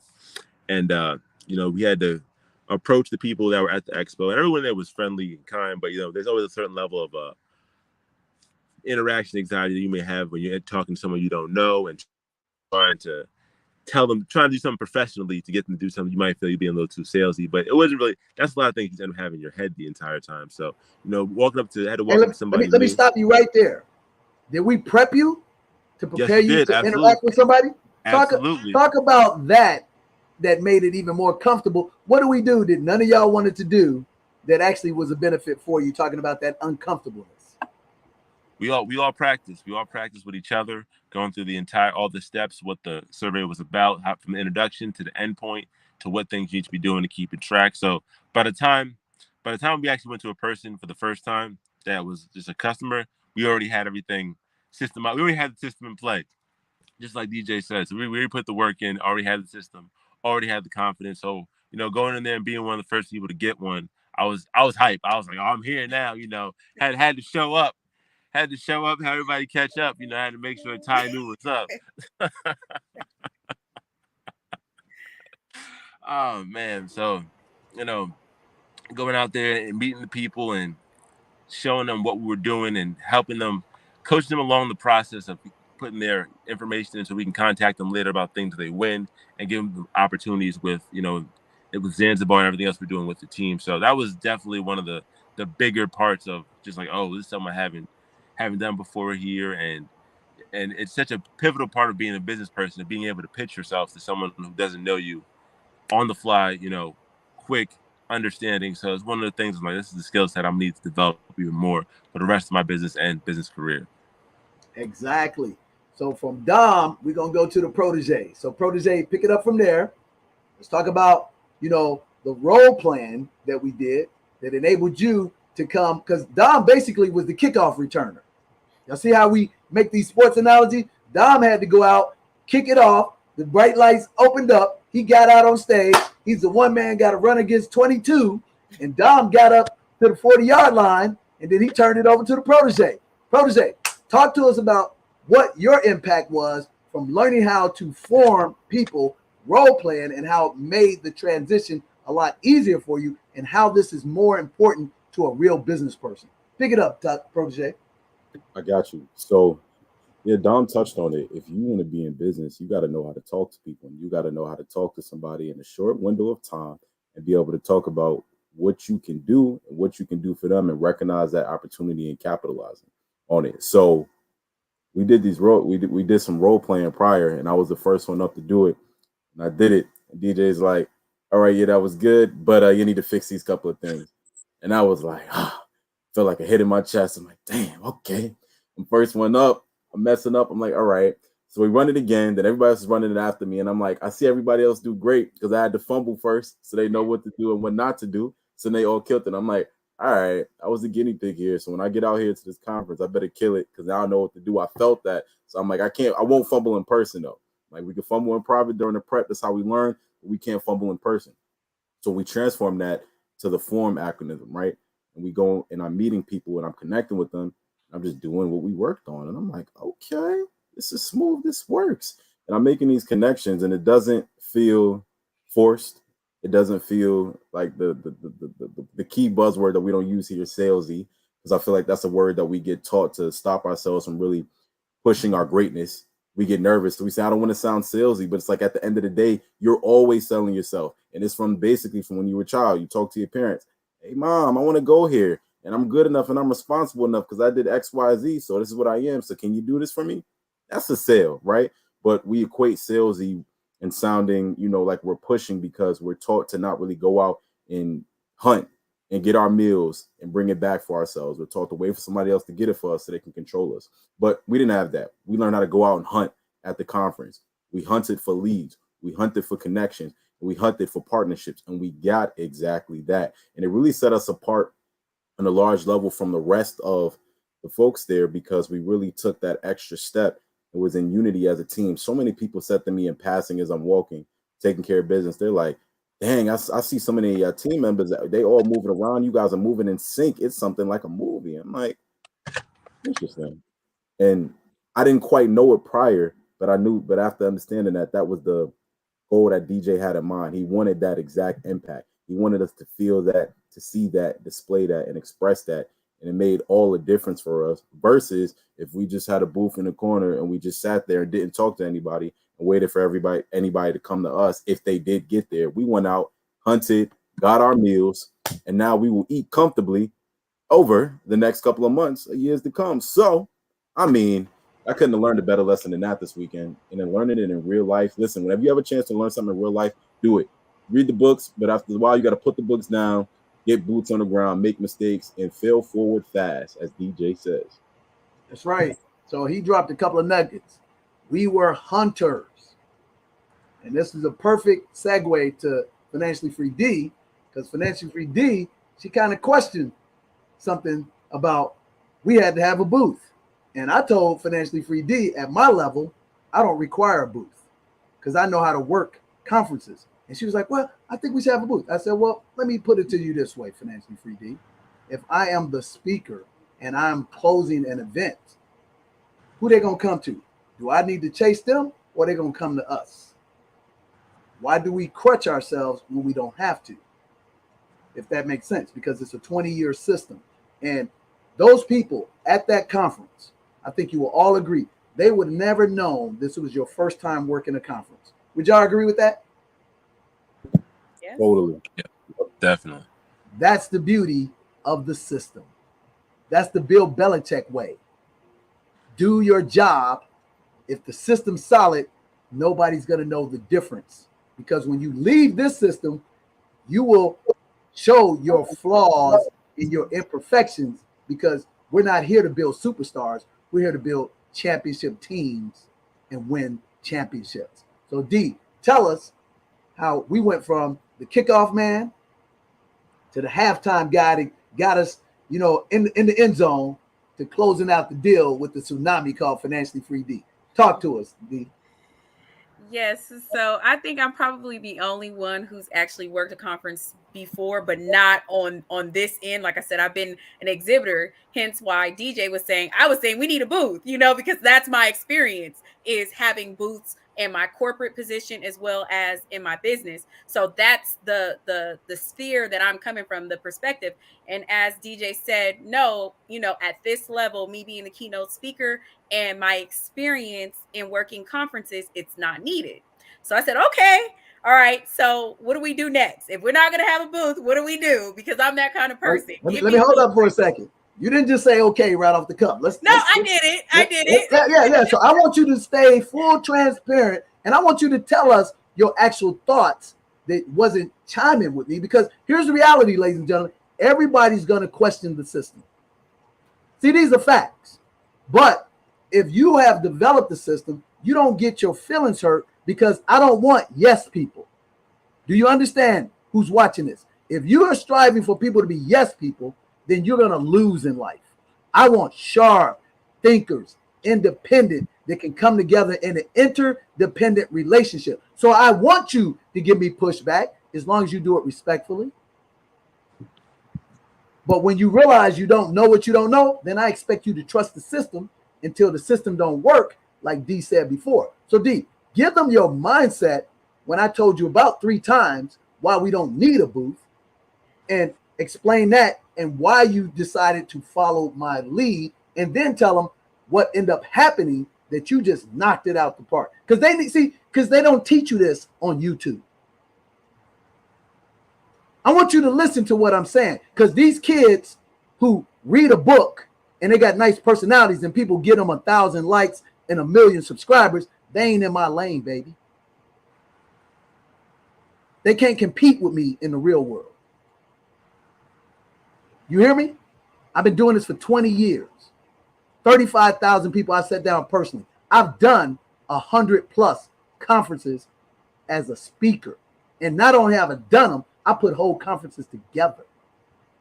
So I know it from A to Z, because that's how my mentor, George Frazier, taught me.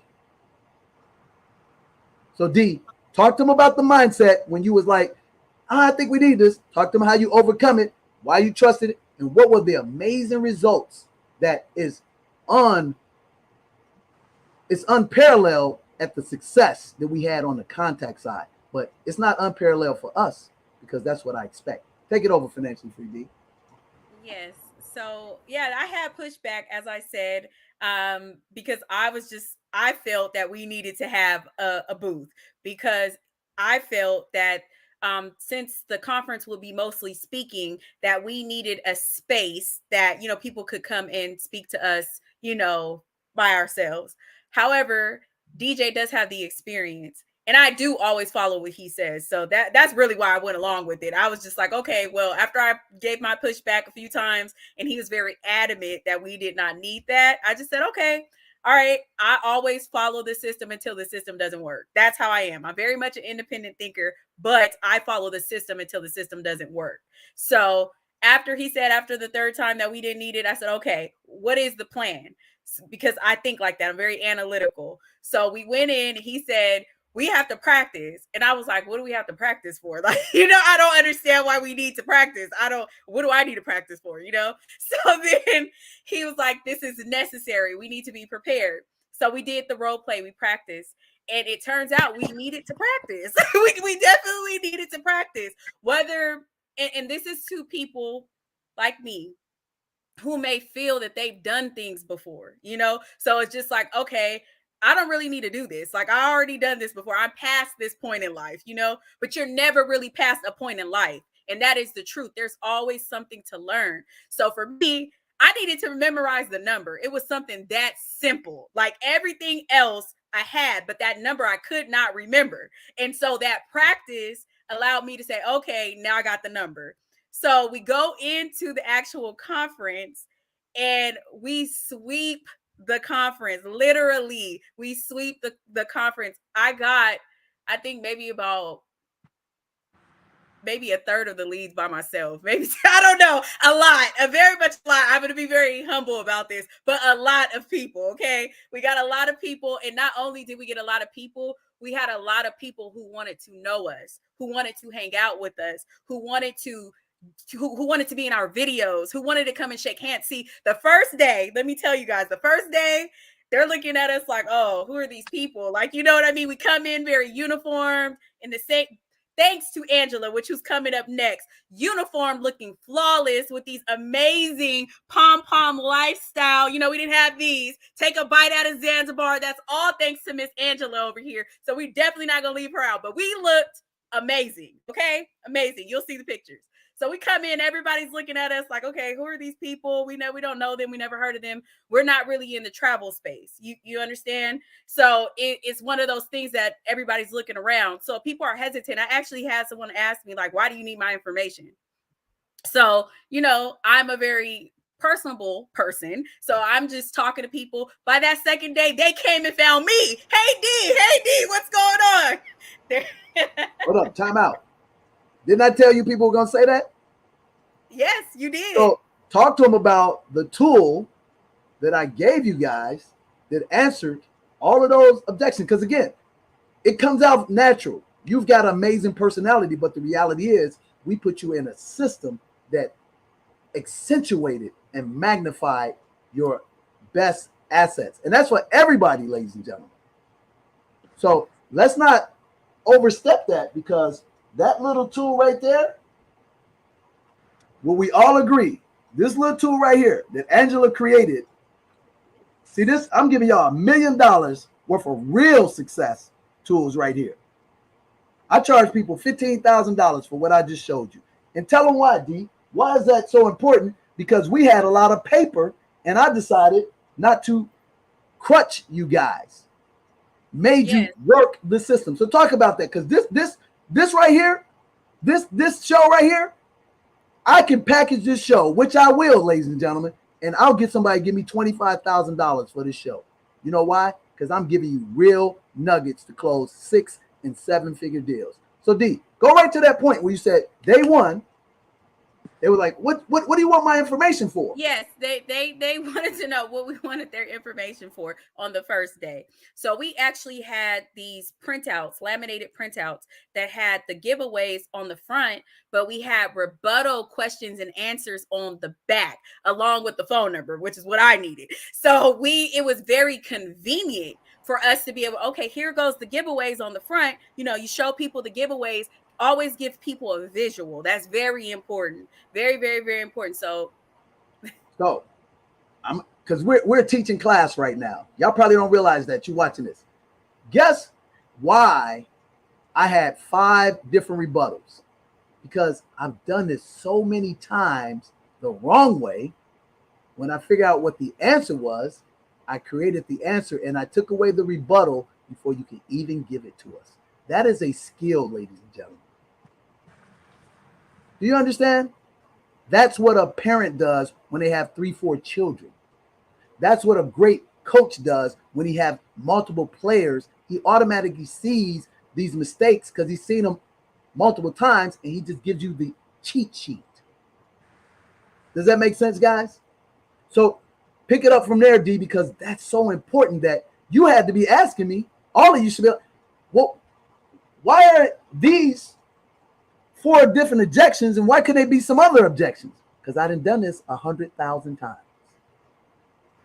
You see that, Dom? You see that, Angela? Since I've done it 100,000 times, I know what they're going to say.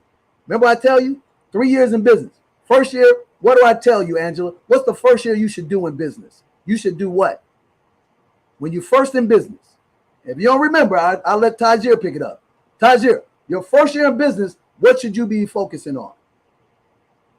First year in business, you should be focusing on becoming an expert or getting your craft as strong as possible. That's all of the first year. You need clients and all that, but you need to really become an expert in the space so you can go out and lead with a certain level of bravado and strength, because you know that you are number one in your field. Right. In essence, invest in yourself. Research, development, spend all the money investing in yourself. Year 1. Year 2, you gain the experience, because now you start to see the same video over and over. So all the people, ladies and gentlemen, they're going to fall into the same categories. So it's easy for you to give a response because you've seen the prestigious buyer, you've seen the need buyer, you've seen the want buyer, and they say the same things no matter what skin color they are, no matter how tall, how short, how big they are. They're going to say the same 2 or 3 knee-jerk responses. And if you're able to anticipate that, discern who they are, you will smoothly give them the answer and they will go with you. The 3rd year, you become the expert that everybody comes to. That's why I didn't need a booth. Back to you, D. Yes. So that second day, everyone's coming up to me looking for me. You understand that shift in which DJ said would happen. So when they don't know you, they're weary of who are you. Once you make them comfortable and they understand that you are the expert, that you are the professional, that you are the one that can actually elevate them, now they're coming. What was the thing we did before the conference that people put together that was you? Oh, yes. So before the conference, That's the I secret actually sauce. emailed and reached out to everyone via Messenger on social media. If I couldn't find their email, then I reached out to them all on Messenger on social media. So like majority of them didn't respond. Majority, maybe a couple, maybe about 2 or 3 responded. And literally, once we got to the conference and they realized that it was me, I was the same person who reached out to them. They were more than, now it's, how do we work with you? How do we help you? What do we do? Let's take some pictures. Let's hang out. Let's do this, So it was a whole shift, literally, in the matter of 2 weeks. Exactly. And guess what? Let's tell the truth, shame the devil. None of y'all wanted to do that. No. When I told you, I assigned each of you, I assigned you corporate people to talk to, I assigned you speakers to talk to, I assigned you vendors to talk to. Did I not, team? Yes. And I told you why. Because what did Tajir say? We're hunters. And we have a plan. Thus, we start planting seeds. And what you don't realize is that even though they didn't respond, they did read the emails because they were sent out to them systematically and they perused through them and they gleamed over them. So when they start putting the pieces together, it now became from, oh, we don't know you, to now we want to be your best friend. And now we're in control of the narrative. Do you understand? That's what it's all about. So what we're going to do right now, we're going to introduce you guys to the amazing Angela. Everything that you see in terms of the aesthetics, the brand, comes out of my head, but she makes it reality. From the business cards to the posters to the shirts to the caps, she does everything. And if you want to have the best, you need to get Angela working for you, but you can't have her because she's part of this team. But we'll hire her out at a premium price. So, Angela, talk to us like everybody else did. I want you to tell the audience in about 90 seconds how you came in contact with DJ the Money Coach business, not me, what it did for you, and then bring us up to speed on how you became part of the team, and then tell us how you became the face of our brand behind the scenes. Take it away, Angela. All right. Hi, team. Hi, DJ. So I met the team when I decided to put my finance into my own hands and really seek guidance. And from there, it's just the team just heard everything I had to say. It wasn't just help me with my finance, but see me and the potential I have to elevate. So after meeting with the consultations with DJ, I attended the Wednesday classes, those all-star meetings. Ooh, powerful meetings. And from there, I shared interest in certain investments, went on a trip to Zanzibar. As soon as I expressed interest, it was like, oh, you can go too. It's not just an investment. You can make this your life. Oh, wait a minute. You're right. Let me visit what I'm about to be a part of. And from there, I mentioned that I've done merchandise before, and I said that months ago, and DJ brought it back and said, we have an availability for that. And I took that head on. I knew I could do it, and I was excited for the trip. So I just took the initiative to spearhead everything as soon as I was told I could. Delivered on that, moved forward to realize the team really needed this, and kept working with the team because I was a part of the team at that point. I was just ready to do the work and keep it pushing, but I realized I was part of the team. Fast forward, just fast forward. Every time something was needed, I was told, and like DJ says, we don't always want to do what we're told, but I knew I could. And I realized the only thing stopping me was a feeling. And if the feeling doesn't have any base to it, then it's no point in leaning into an unpleasant feeling. Actually, Dom had posted something recently on social media about a woman talking about how whenever you're doing something you have to do, the three different feelings. A third of the time you're going to feel crappy. A third of the time you're going to feel great. And a third of the time, I forgot the other third, but I know the crappy feeling. And so this was a bigger job to be done. And DJ said, I need you to do this. And it's not like everything was told at once. You know, that's the thing about choosing to do something. You almost have to realize that once you're showing up for something, you're going to be asked to show up fully. And so I took it on to do the shirts. Then it was like, okay, you had to do posters. And then I said, okay, all right. And I was prepared because I've done the work for our team before. I saved the communications details. And since I'm part of the team, I already understand the flavor of the team, the colors, the conversations, the communication. So when it's time to execute, I don't have to, there's not a blank slate, right?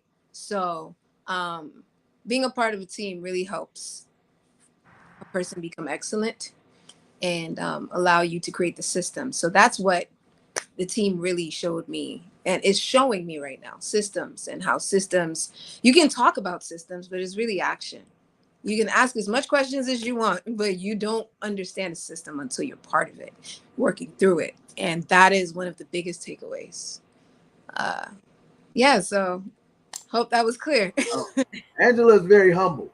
Angela actually had the daunting task, and we actually about to show it. Not only did she go from doing these shirts, but she took on the most important task for our resort. Angela actually is the designer behind our actual first condominium being complete. And that was a gargantuan task because we fumbled on it the first time. And here's another thing about leadership. Great leaders accept the responsibilities and they don't shy away from their mistakes when they make mistakes. And here's what I want to tell you. If you really know who you are, you will embrace this. So we went to Zanzibar with the team the first time, and Dom volunteered to go out 2 weeks early. I gave Dom a task to take care of my condo. And I put Dom, and to Dom's credit, he didn't say I can't do it. See, this is what winners, y'all got to get this. A real winner, even if they never done something and they know the team needs help, they step in the gap and then they get blessed. But see, here's what losers with great talent, great intelligence, and egos, oh, that ain't my job. That's beneath me. I ain't doing that. How much you gonna pay me to do that? What, a winner with humility that knows himself? Hey man, how can I be of service to you? I don't know much about this, but if I'm the only person that's available, I'm gonna help you out in however you can guide me. That's what Dom said. That's what Angela said. That's what Financially Free D said. That's what Nick says. That's what Tajir said. That's what Kadera says. That's one of the key characteristics if you're looking to hire or partner with somebody. People always ask me, how did I put together this great team? Because this ain't the first team I put together. Again, the process of raising children and raising businesses, I saw what worked, I saw what didn't, and the next go around, I have zero tolerance for what don't work. Does that make sense? So the first thing I'm looking for is the intangible of humility and the ability to listen, learn, be teachable and duplicatable, and trust the system. So we put Dom in a losing situation, but he manned up and took on a task, and we lost several thousands of dollars. And I didn't blame it on Dom. Dom was feeling bad. I said, Dom, don't worry about it, bro. I got you. I put you in an environment, but you were available, and that helped out. What you didn't able to do, you actually were able to do some stuff that we couldn't be there, and our presence being there was more important than any learning curves. So from there, we came back. We needed to get the condominium completely finished. And since Angela went on the trip with us, she'd been in the condo. She's an artist, so she had an idea of what we needed to do. And since we already shot one budget, she knew I had to come under budget because I was going to pay double for the first job because I screwed up. So Angela connected. We interviewed some people. She got on the horn. I gave her a tight budget. I mean, it was beyond tight. I asked Angela to squeeze out of a penny $20, and she made 100. Here's another tip: when you're working with a winner, when you show me you can take a penny and turn it to 100, I expect 100 every time. Nick can attest to this. All right, but that's a sign of greatness. So, with that said, Angela took on a task.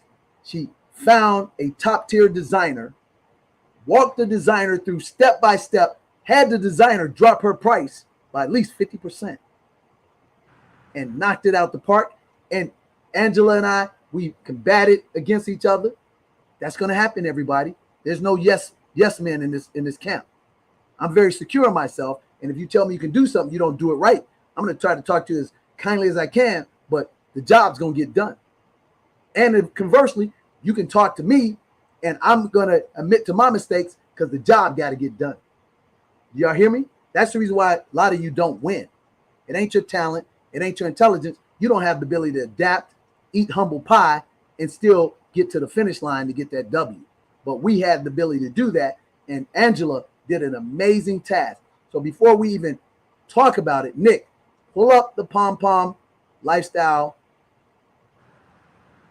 page, go to the condo, and let people see. Matter of fact, do we have the before condo? Because I'm going to show you, and she did this from a million. We absolutely do. So Nick, hit the middle one that says, you know, the luxury.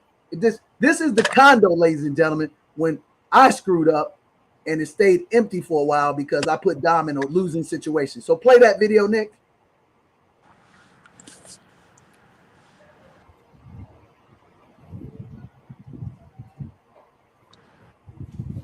So we gave her a clean canvas.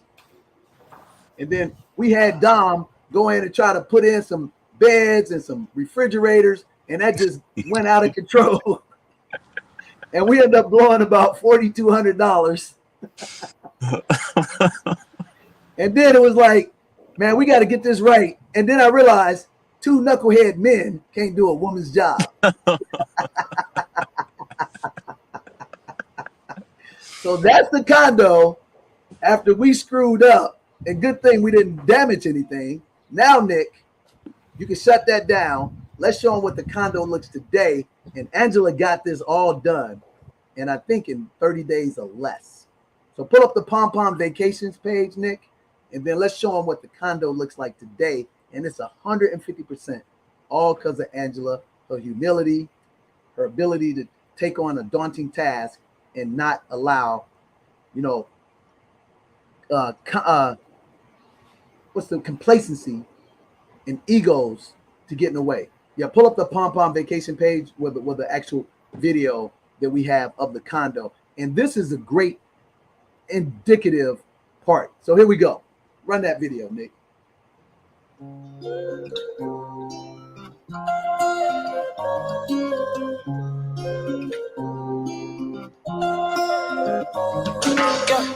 Yeah, baby, my Valentine. Yeah, now you do make you want temperature today. If you leave me a good time, I swear you are like the oxygen I need to survive. I'll be honest. Loving the thought of me, I am so obsessed. I want to chop your heart. Never did it back at this feel. Open up, make us feel. Yeah, my love, one thing. Me make a bad man sing.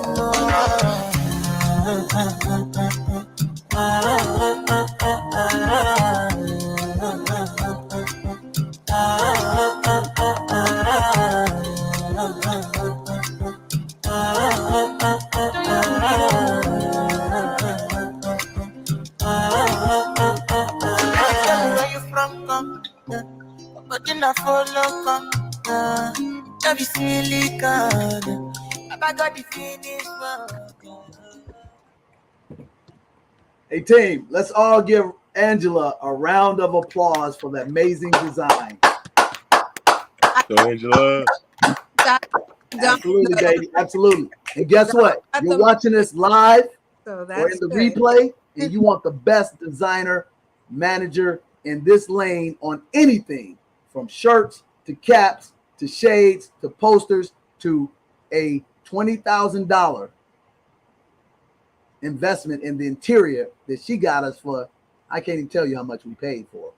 So Angela, talk to us about that job you did, the pressure you had, the battles that we had, but the reality we came out on the winning side together. How special and how much confidence you have gained and how much it's going to do for your business. Talk to us, Angela. So what's fascinating is before this, I've done set design and production design for movies, uh, music videos, and film, right? So I like that arrangement stuff, but I never shared that with DJ. I don't talk about that. So when the task came up, I was asked. I mean, it was brought up before, but I didn't really take charge until DJ said, "Hey, we need this 30 days. This is the date. I can't have it no later. Can you do it?" I said, "Okay, let's go." You know, I looked at my life and looked at my time, and I said, "I can make it happen." And I worked with people on in another country, on another continent. There's time differences there. Ooh, D, you know. I know, Angela. Oh God, the time differences, which means I had to move differently in this current time. Luckily, like I said, Dom had made sure there were mattresses. There were certain that were there. So shout out to you, Dom, for that. I want to say that. Um, and I had to work with people on the continent, and there's so much opportunity there. I'm not even going to go into detail with that. There's so much opportunity because of um, how many people there are to choose to work on this. So I had to be a conduit of conversation between DJ and what he wants, and the on ground designer and what she typically wants to do. She actually had least experience designing homes. She does patios and outside spaces. And I had to discover that. She didn't tell me that right up front. So I had to discover that in the midst of working with her. I asked her, what does she know? What is her style? And I let her know what our style is. And I didn't leave her too much room to guess, right? So made sure before she purchased things, I gave a go. It was in the contract of conversation. I also did that with DJ and her, drafted the type of not only just the budget, but what we need you to purchase, what we don't need you to purchase, and what we need you to communicate with us before you purchase. And that actually became very essential at the end because people get very slippery with the fingers when it comes to money and it's not theirs. So not only was I making sure the design was up to par, but the function of the space was up to par. Certain things that I didn't really have on the list, DJ being the person who's running it, but also a bit outside of it, was able to see, and I handled that right away. Even though people on the ground, they didn't have to listen. I mean, they had to listen to me because by contract, that's what we agreed to. But I had to set the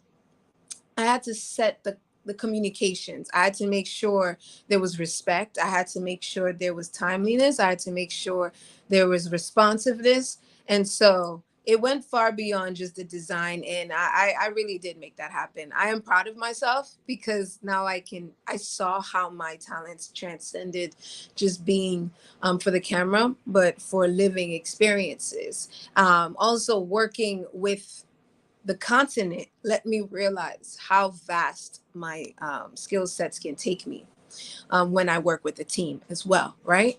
Because this opportunity would have probably not really been available had I not been part of the team. Actually, I really don't know how it would have showed up differently, right? Because I am who I am. But at the same time, this was like a catalyst to expressing and exposing not just my talents, but the ways I can make capital, make money for my life, because that's what has to happen. Did I answer your questions, DJ?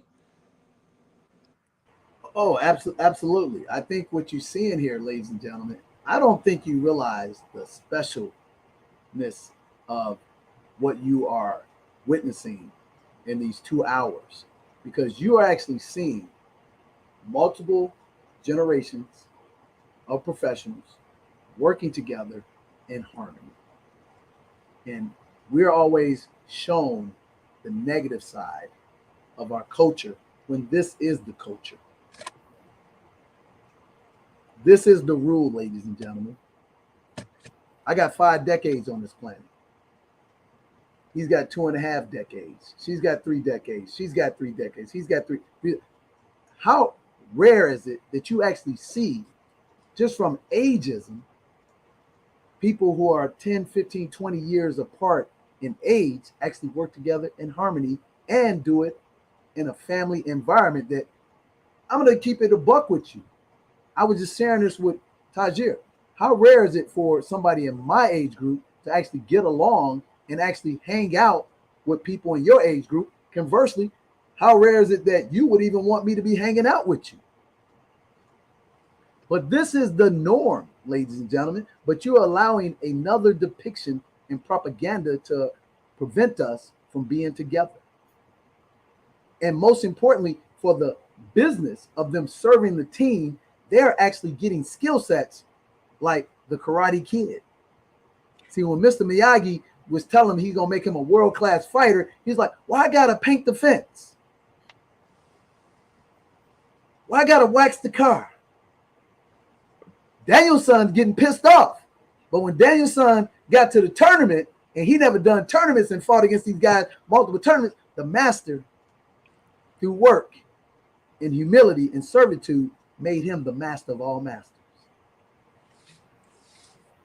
Are y'all following me? See, so now we got this amazing team, but guess what? Each person on this team is going to have an amazing business because they're going to have systems, they're going to have operations, marketing, and they're going to know how to put it together because they've seen it in fast motion, rolling with DJ the Money Coach, and they're not going to get rattled by anything at all. Because did we not have stuff happen that we didn't plan for, but we still had the ability to adapt, stay calm, cool, and collected? That's what a real winner and a real system does. And that's why the San Francisco 49ers went through 4 quarterbacks, and the last person to be drafted in NFL in 2022 took them 1 or 2 plays from going to the Super Bowl. That's a winning combination, because Darren A can relate to what Angela's talking about, because I put her in the hot seat to get me my first trip to Zanzibar. And I said, you told me you were a world-class traveler. Prove it to me. Angela told me she's done all these productions for these companies, and she saved the department hundreds of thousands of dollars. I said, Angela, that's great you did it for them. Prove it to me. Because I'm going to show you that you can do it in this environment. You don't need them, and now you can contract yourself out at whatever price you deem valuable for yourself. Do y'all understand? That's why I was able to take Dom, and he served me 2 weeks in advance. And then when the people came with us, Dom put together video packages that I told him how to do it. He already had the skills, but I said, Dom, I can't pay you X, but I can give you here to make you hundreds of thousands and millions of dollars. But all you got to do is follow my lead, bro. Dom did that. 80% of people bought the video package because what they want, Dom, they want the experience of a lifetime, right? What we going to do with all this video and stuff we got now? We going to make millions, baby. Tajir was able to do it. He stretched outside himself. He created a department which is the most important, which is our Fernando Youth Academy. And he going to make millions. And D is already doing 6 figures. See, D is very humble. She made 6 figures in 30 days. And she's going to make $500,000. But see, we need to applaud that, because ain't nothing special about it. Because if the student is ready, the master will show up, and the system will bear the fruit of your talent and your intelligence. All we got to do, fell for it fast, and put you in a conducive environment to stretch. Nick did it. Nick met me 4 years ago. High school English teacher, knew nothing about business. But you know what I saw in Nick? Character, integrity, like-minded principles, just like I have. And I said, this guy, he will listen, and he will go to the end of the earth, because the system has done something for him that nobody else could do. As long as I don't or the word I'm looking for. I don't violate. I don't disrespect Nick. He's gonna give me his all because he's a winner. And what you all are seeing tonight, ladies and gentlemen, on a sliver, this brother went out and he trusted me. And because he trusted me, everybody else here has become an integral part of the team. And I want you to write this down, ladies and gentlemen. I'm about to give you the most important lesson you'll ever learn in your life. Okay? You should start every relationship like a business. Don't go out seeking friendships. Go to relationships with business principles first. Morals, ethics, and principles. If they line up in business, you will actually attract real friends that will do exactly what you want, and you will trust them with your own children. So my grandfather told me, DJ, if you lose money, you lost nothing. If you lose a peer or an associate or a pretend friend, you lost something. But son, that name on the back of this jersey, you lose that, you lost everything. It took me 35 years to build it. DJ, it take you 30 seconds in this world to blow it all. What you guys are seeing here is a compilation of my grandfather to my father by me honoring their word. And now we got greatness. So in Zanzibar, we're going to create a legacy of equity and ownership, and we're going to own every freaking thing that we put our creativity, our ingenuity, our talent, and our skills to, and nobody's repackaging and selling it back to us. You know what I'm saying? So D, talk about your experience. I want y'all to wrap it up with a bow because we need Kadera to get her butt on here. I know she had another job, but we don't leave out the team players. Y'all understand? Because there's no victory in I. It's a together, everyone achieves more. Are y'all following me? So what's important about that is that now we had the people in the audience. We had them focus. And again, mindset, baby. Last minute, I said, what's more powerful than displaying? And this is what Tajir loves. So I'm going to let Tajir talk about what he loved about the speech. D, take it over and tell us about your task. And then we're going to turn it over to Tajir. And then we're going to come back from a commercial and we're going to wrap this bad boy up. Talk to us, Financially Free, D. So my task from the conference or from the first Zanzibar trip to your highlight of the Zanzibar Black Travel Conference. Yes, so like Angela, well, first let me give my kudos to Nick, right? So I gotta start there. So kudos to Nick because truthfully speaking, if it was not for Nick, I would not have become a member.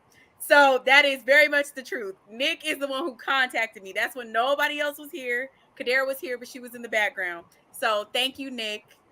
Heart. I don't know if my heart's straight, but that's all kudos to you, Nick. So thank you, Nick. All right. So now Zanzibar. So fast forward a few months from being an all-star member and becoming a part of Zanzibar.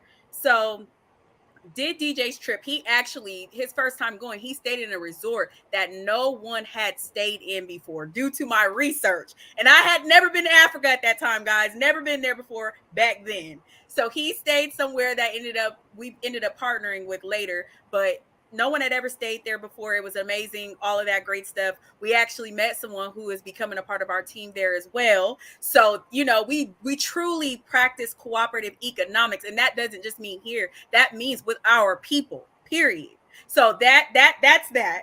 So then we fast forward some more months, and we have investors coming into Zanzibar, and it's like, what better than to be able to show people what they are actually investing in? It's one thing to dream it. It's one thing to speak about it. It's another thing to be able to touch it, to feel it, to really engulf it into your spirit.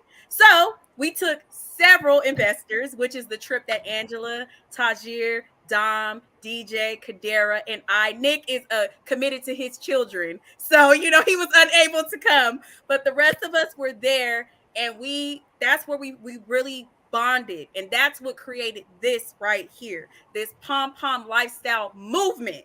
That became the movement because the investors, we had two people who were very afraid to go to Africa, to keep it very honest here, because of the propaganda that we are pretty much told every day about Africa. not knowing once you get there, it is an experience that I could never even explain to you verbally. You understand? So we became the movement at that time. But to prepare for that trip, I had to spend very, very, very late nights because I am on the West Coast. So they're like 9 to 11 hours ahead of me. So very late nights, brokering deals with creating partnerships, brokering deals with the different ancillary services that we use over there, the excursions, the transportation. It was a whole entire trip, not only a trip, but an investment presentation. So many things put together from America to Africa. And it was a very daunting task. DJ's expectations are always extremely high. And we had to not only bring ourselves there comfortably, we had to bring these investors, and we definitely couldn't blow that because then we come back and people look at us like, what are you doing? Who are these rookies that you have? But instead we got, oh my God, this is the best trip I ever been on in my life. My life has been changed. We have people who were crying, people who felt it, people who came back and said, come on, I'm bringing back 10 more people. Everybody needs to invest in this. And this goes to my girl Kadera, my girl. This is my girl right here.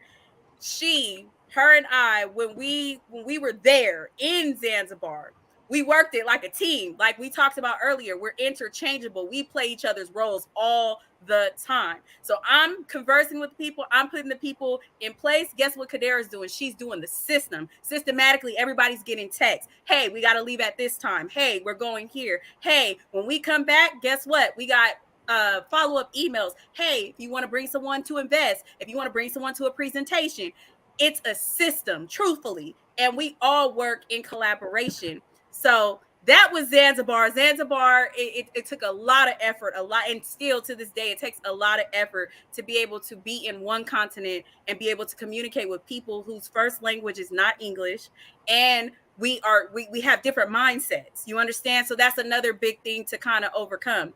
So that was Zanzibar. Now going to the conference, it was my job to ensure that we make these relationships, that we get these leads. So that is what I did. It was very imperative that I did that. So that allowed DJ and Tajir to work interchangeably with me as well. Again, as a collaborative, with DJ being the head of the ship, but for us to all understand we play our roles.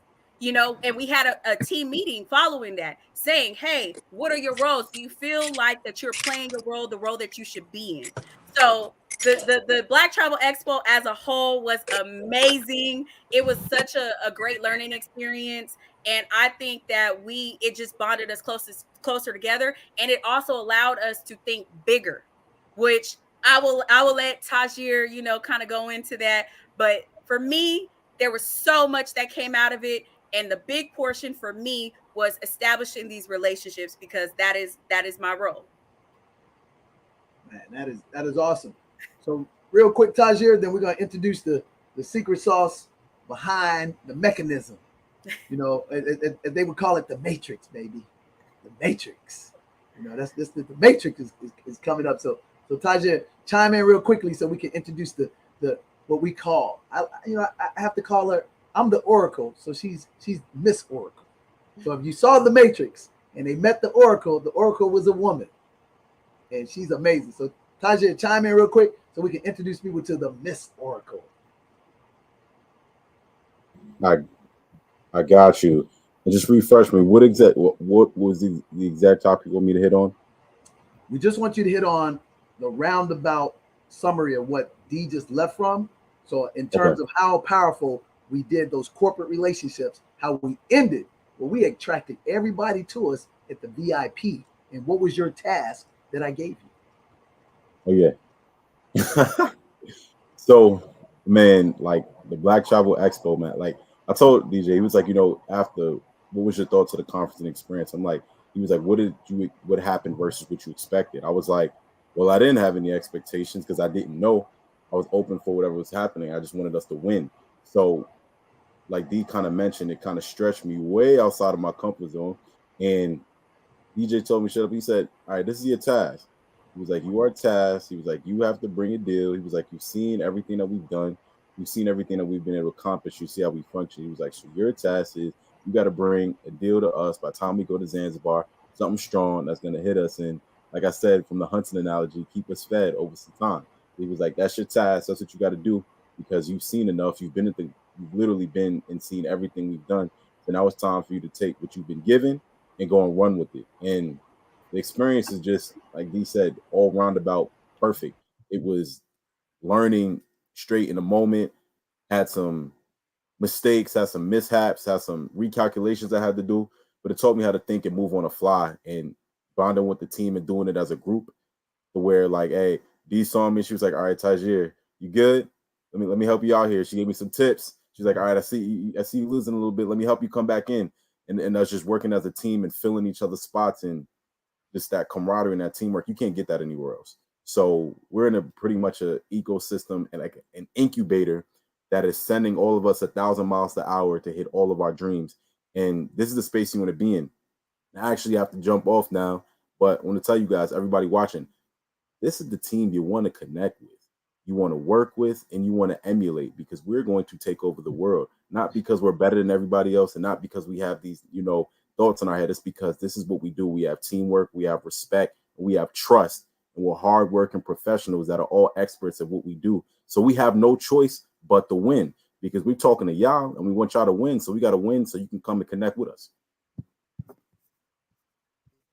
Awesome, protege. We know you got a role, but again, ladies and gentlemen, you see the commitment to the team, ladies and gentlemen. They're not complaining. They're getting the job done. So God's going to bless them 100 times over. And that's the moral of the story, is when the master teacher gives you an opportunity to level you up, as you millennials say. Don't question your cost. Don't question your time. Ask yourself, how can I be the server? Because he or she who is the biggest server is the number one leader. That's called a servanthood leader. So thanks, Tajir, for coming on. So without further ado, we're going to let you guys know how on this platform, somebody was able to take my system and actually understood the technical part that I always understood and was able to help us manifest from what I call the linear, to the digital. And that's important. And that's Kadera. So Kadera, everybody told a real quick 90 seconds on how they met us from day one when you met us, what the impact was, and caught up to speed of what the impact has been at the Black Travel Expo. So take it away, Miss Oracle. I love it. Hello, everybody. My name is Kadira. I am your Chief Systems Officer as well as your Systems Implementation Engineer, meaning I handle all things technology, automation, and just making it very much easier for DJ, for Dee, for Tajir, for Angela, for Dom, for Nick to be able to do what they do best. This is my area of genius. And I initially met DJ like back in October of 2021. I mean, I can't believe it'll be 2 years this coming October. And it was right before my birthday as well. So it's a very special time. And when I came in October 2021, in about a couple of months, I was able to pretty much take, just how DJ said, I took them from analog, from linear to the digital world and just made everything like 10 times faster. That's what I'm great at. I love it. And we've just been able to be on the up and up like a mountain, scaling the mountain and just being able to go higher and higher since then. I've been able to, of course, help out everybody else on their teams and everything else that they're doing. And I mean, we went from, I think in October, DJ was doing maybe 20, 30,000. And, now we do like 80, 100,000 a month. And it just keeps going up. And that was even before Zanzibar. So imagine how we're about to be, with Zanzibar. But let me not get too ahead of myself. But yeah, so that's what I do. That's how I met DJ. And funny enough, actually, my mother had already purchased a package from DJ. So I knew who he was. He didn't know who I was, but I knew who he was. I knew what he was about. And, the minute we met, I knew that what he had in mind was so special. And I knew the team and the system he had was really true. It was actually legitimate because I've worked with other people, financial folks in the past, was always hesitant. after working with DJ, I'm like, yeah, this is it's bigger than even just what you all see right here.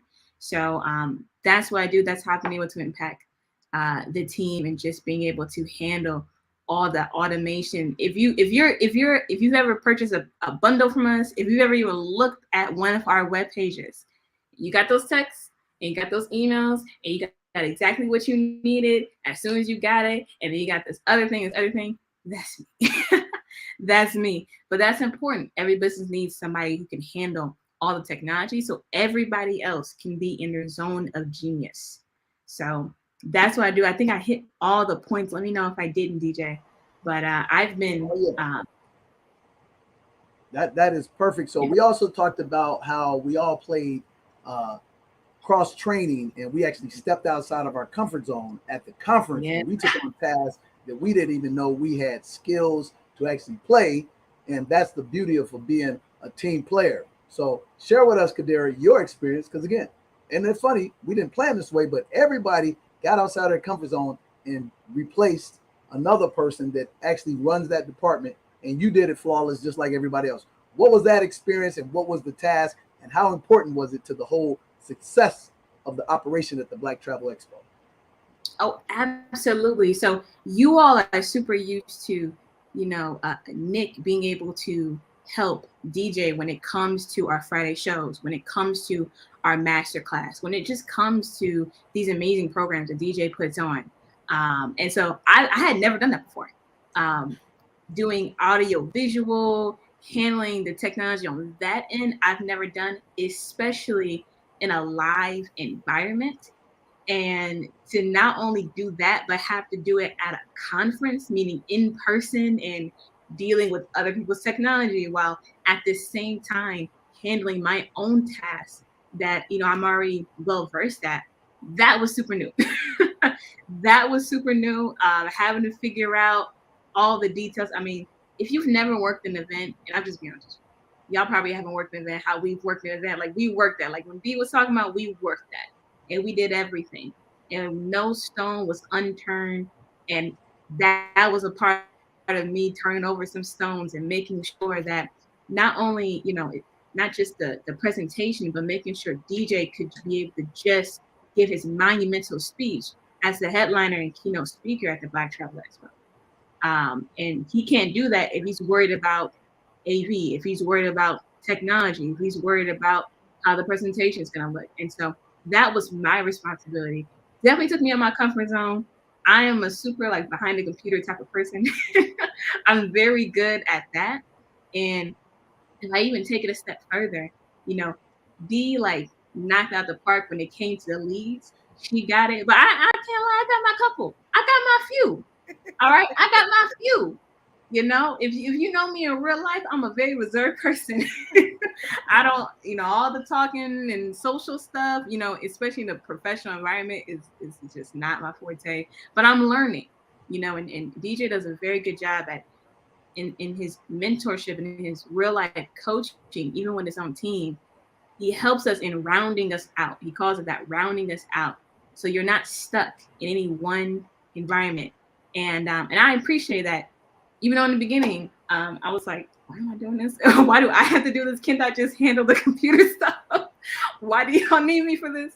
But I appreciate it because the skill of being able to use your personality and be able to hold conversations and be able to connect with people genuinely, not just hand a business card out to people.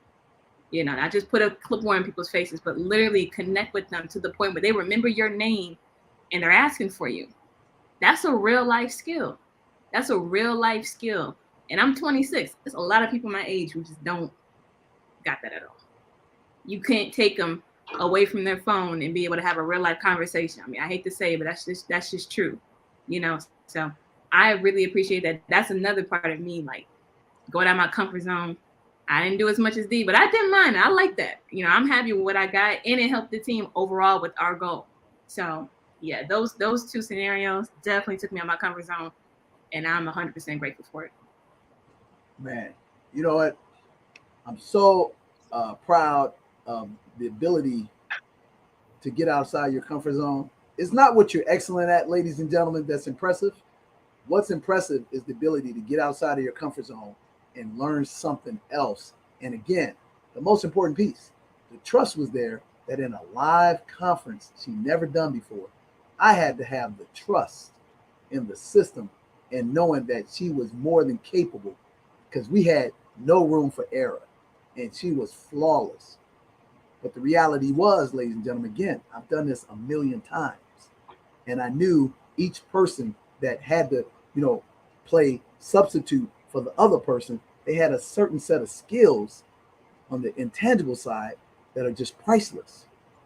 Character, integrity, strong work ethic, honest, trustworthy, and humility that they didn't say, that ain't my job.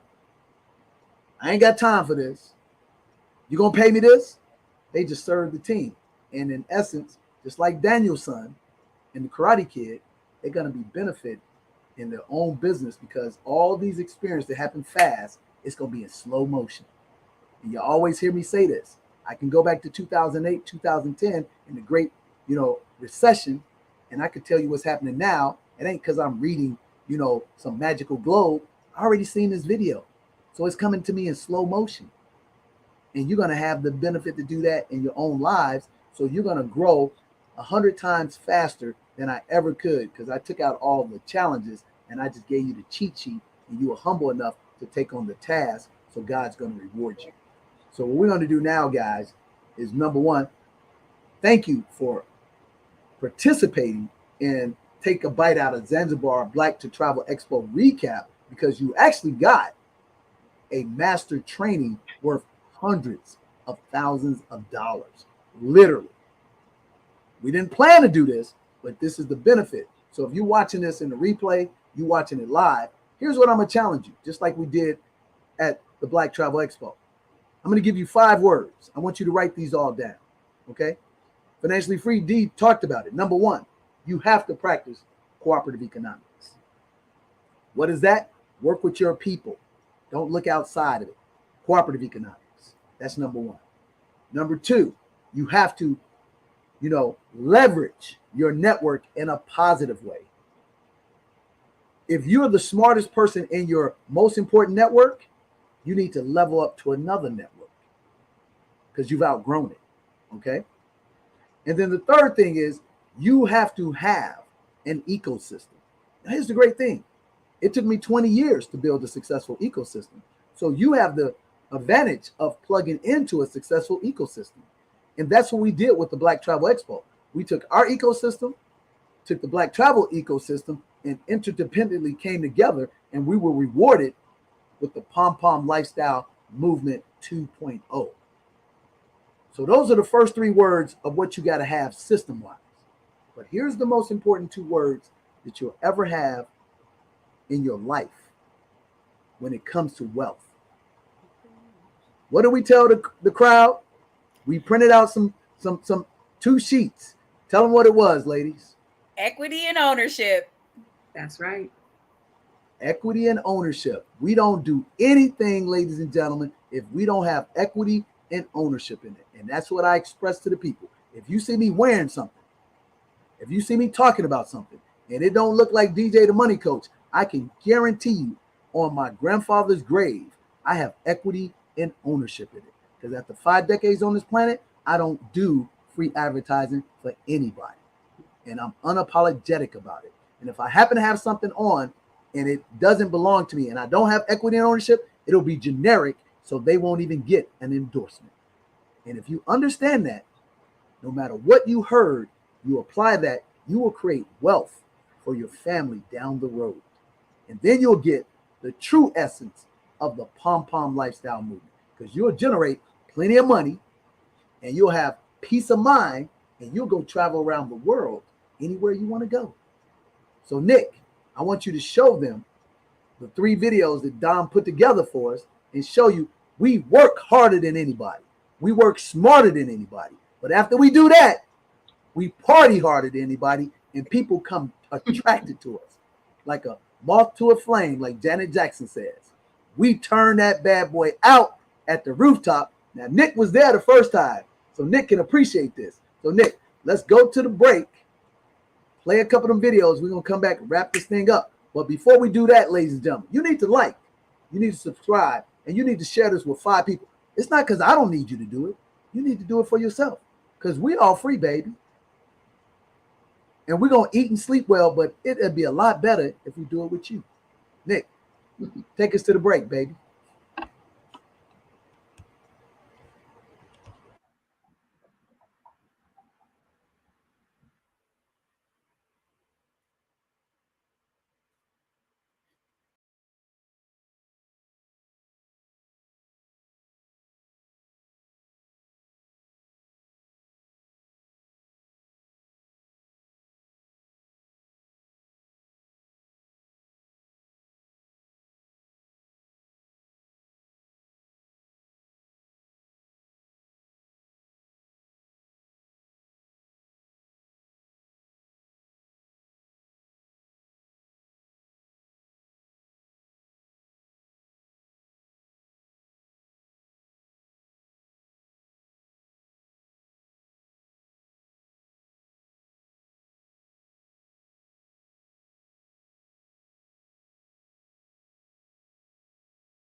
Part of our community is the youth movement, baby. So I got this super stud coming out of Oaktown and in the house. Got this young entrepreneur named Jordan. Jordan, tell us a little bit about yourself. So I'm Jordan. I'm 18. and I'm from Oakland, and now I live in Atlanta, and I'm currently going to Georgia State. Man, coming to Georgia State, and I gave him a year too old. He's 18. He's out here building an amazing marketing business. He's actually the guy that's actually putting most of this marketing stuff together for the Black Travel Expo at the amazing age of 18, guys. So, Jordan, tell us, how did you get involved in this kind of business?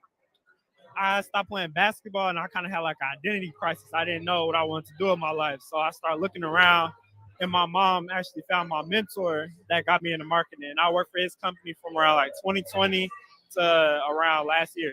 Did you hear the most important thing he said? Mentor. Most important part of our community is the youth movement, baby. So I got this super stud coming out of Oaktown and in the house. Got this young entrepreneur named Jordan. Jordan, tell us a little bit about yourself. So I'm Jordan.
All right, all right, all right. Like I said, perfect is the enemy of great. Sometimes we have technical challenges, but we don't panic, ladies and gentlemen.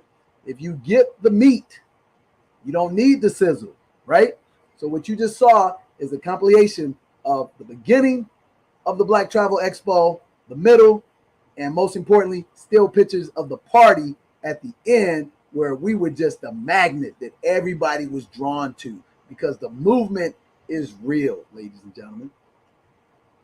So what we're going to do now, we're going to close out the show, and we're going to pull up the actual landing page of the actual Take a Bite out of Zanzibar. I know, Kadera, you know which one because you created it. So number one, B, buy, I, invest, T, travel, E, exclusively experience the P.O.M lifestyle with DJ the Money Coach. So you're going to have in the links an opportunity to take advantage of these specials for Father's Day weekend. That's right. So we're going to give you 3 immediate options. And these are good on the travel side. Correct me if I'm wrong, Kadera. Is it 9 months or 12 months? For the travel side, they have 12 months. Okay. Well, Kadera, you created, so let's walk them through and then show them the voucher that they'll get. And then Nick will close them out with one video that you like the best, Nick, and we'll be out of here. So Kadera, take over the mic and let's show them what the equity and ownership is about. So if you have stayed with us for the entire part of the show, now here's where you can create multi-generational wealth. If you're wise enough, like these young people who joined the team over the past couple of years, to create legacy for you and your family. Take it away, Kadera. For sure, for sure. And Nick, you mind if I share my screen and then I can show them the vouchers and everything? And even if it's possible, if you can show them the QR code, I don't know if you can scan the QR code and still show them how we do it. Yeah, let me share my screen over here. So while Kadera's figuring that out, ladies and gentlemen, oh, she's back. Remember to like, share, and subscribe with 5 people in the replay or live to spread the wealth of education and equity and ownership. You got it, Kadera.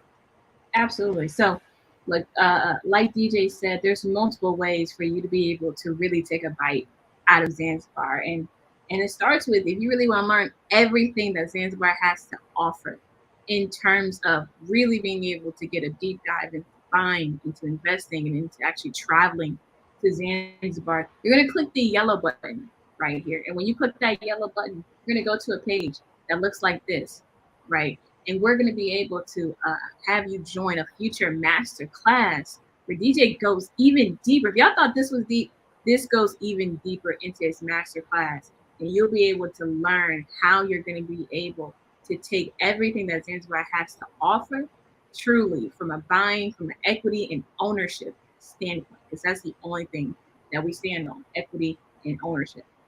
But let's say you're interested in the travel piece in Zanzibar. You can absolutely do that as well. And so if you're interested in the travel piece, you're going to click the blue button over here. And Hey, this is, Kadera, yeah, I think we're giving them a code Expo to get $100 off, right? that's correct. And That is correct. Yes, ladies and gentlemen. So the master class, which Kadera is referring to, it's a $200 master class, which is already discounted. But because we just recapping the Black Travel Expo, if you put in, what's the code word? Yep, it's Expo, EXPO. If you put in EXPO, ladies and gentlemen, for tonight and tomorrow only, you'll get an additional $100 off the master class. And that also includes 2 complimentary consultations, one with me and one with Financially Free D. That's correct. Back to you, Kadera. Absolutely. And another thing, DJ didn't even mention this before, but if you get the master class, not only will you get those 2 consultations, you use the coupon code get Expo, using Expo, you'll get $100 off. But we will also give you complimentary access to DJ live streaming his tour, the tour of his resort. In Zanzibar. In Zanzibar. Live. Just In like July. we did last year. Exactly. But better. But better. But better, especially because you guys will be able to see. I mean, this is real sneak peek access. If you think about the fact that we're building a resort in Zanzibar, you're going to be able to see the newest developments because a lot has happened in the year. I'm not going to ruin this thing. You got to get the package, get your $100 off, and you will be perfect. But let's say you want to go to Zanzibar. Well, I'm happy for y'all to go to Zanzibar. So if you want to go there, in this page, you're going to click this blue button, and then you're going to go to this page right here, where you're going to be able to stay for 1 week, anytime you want in Zanzibar. Anytime after July of 2023, you can go to Zanzibar for a week, okay, for just 3 payments of $4.99. And I'm going to tell y'all something. Zanzibar is the #1 summer destination in Africa. You can't really get this anywhere else. You just can't. You just can't. And that's just the reality. So you'll be able to get a 1 week stay, right, in Zanzibar for $4.99. You can go here. You can take a look at the furnished apartment that we have there. And if you come in 2024, you might be able to stay at the newest resort that's going to be opening up around that time. And you're still going to get everything else from the B2B, including the consultation with DJ, with Financially Free D, the beloved masterclass. And just in case you're not in Zanzibar while DJ's there and the rest of the team is there in mid-July, you will still be able to get complimentary access to the live stream tour of the resort and its latest developments. So if that's what you want, you actually want to travel to Zanzibar, which you definitely should. I've been there. Everybody on the team was there that you saw. Come on, you got to get there. So that's the blue. Now, let's say you're really interested in the equity and ownership piece. Well, let's talk about how you can actually buy yourself into Zanzibar. So you click this orange tile right here. Let's go to it. You'll be able to go to our partners page, and you'll be able to actually own a unit in Zanzibar, okay? You can look at this page, you can go down, you can see what's there, what the units can look like and everything, and you'll still have your chance. I know not everything here is, you better, I mean, I'll be honest with you, you should get it while you can, because these units are going fast and they won't really be here by the end of this month. So you can go there's only 2 units. There's only 2 units left, and they will be sold by the time I get on the plane to Zanzibar. Y'all heard it. Y'all heard it. So when you go here, fill out your information, consider which one that you're looking for, and we'll have our partner be able to reach back out to you and help you in actually being able to buy your own unit in Zanzibar free and clear. And lastly, let's say you may be interested in buying the unit, but you actually want to real life invest in what DJ is doing inside of Zanzibar. You click this green tile, and you'll be able to go to this page where you can fill out your information, and you can actually see from our previous testimonials of current investors and whatnot.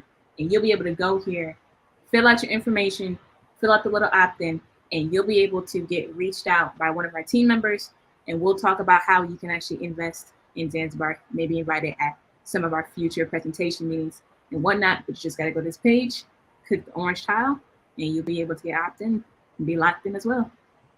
Man, that is awesome. You know what the video we should end with is the one that has me sitting signing the deal for Zanzibar. You know, the one we did that we signed in the deal that actually incorporates the new 2.0 Soul without Sebastian. You know which one I'm talking about? I do. You actually ran that one at the conference. I see. Yep. So I want the one without Sebastian at the end, but it takes it where I'm sitting down signing the paperwork with Kevin and Jonathan. It shows a little insights of 2019, where it was to where it is now without Sebastian piece. Let's end the show on that narrative. And Nick has been so quiet. Nick, what man, just chime in for 1 minute. Give us a word from the most powerful speaker, who is Nick Westbrooks. I mean, nobody's seen it like your perspective, brother. Give us a summary of where you and I began, and really why and how did you see the vision, and have we exceeded your expectations of where we are today based on we were just in 2019 with a different organization? Talk to us about that, Nick, because, man, bro, I'm curious just to know from your perspective, because I'm not even sure if I was in your shoes, I would have stayed along for the ride, because we changed organizations. We didn't change DJ the Money Coach. We didn't change the 7 Spheres of Money, ladies and gentlemen. Nick met me on a different platform, and we came together and we created DJ the Money Coach, the corporation. But I've been DJ the Money Coach for over 15 years. And with the collaboration with Nick, we brought you this. Talk to us about that, Nick, because that's important, because you are the most important piece of the puzzle, bro. Yeah. Well, I mean, it was the 15 years, that was it.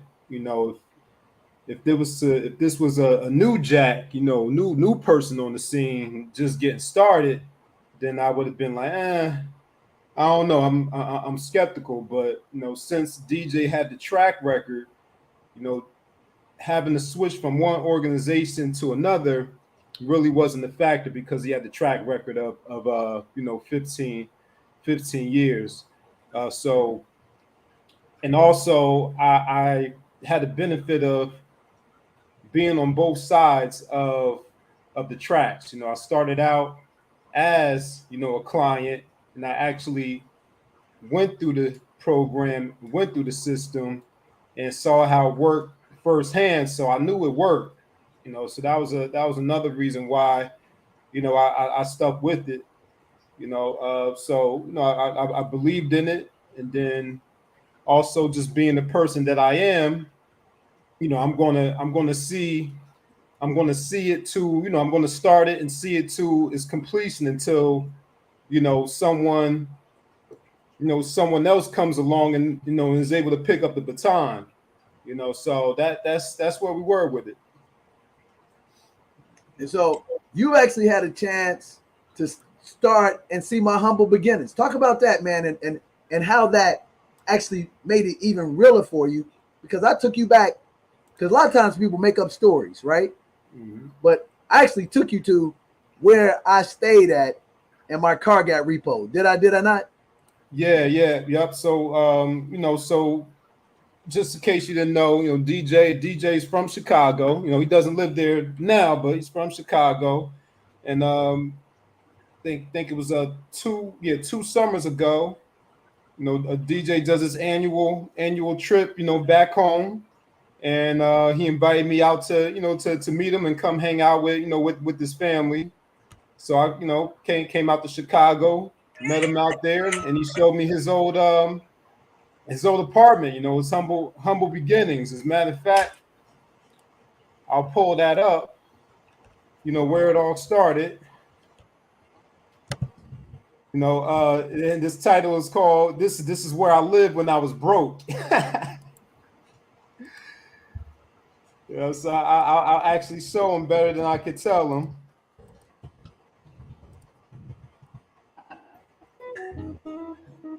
Hey, what's happening? This is DJ the Money Coach. This is actually where I used to live when I was broke. 2053 East 80th Street on Clyde and South Shore.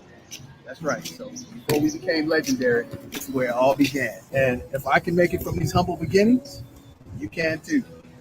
Had a P.O.M lifestyle, that's plenty of money, peace of mind. Come join us on the Beaches of the World Club.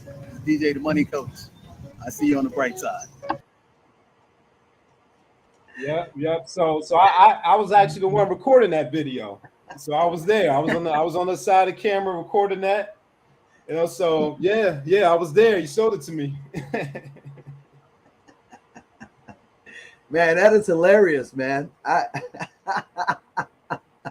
Hey, it don't get no realer than that, bro.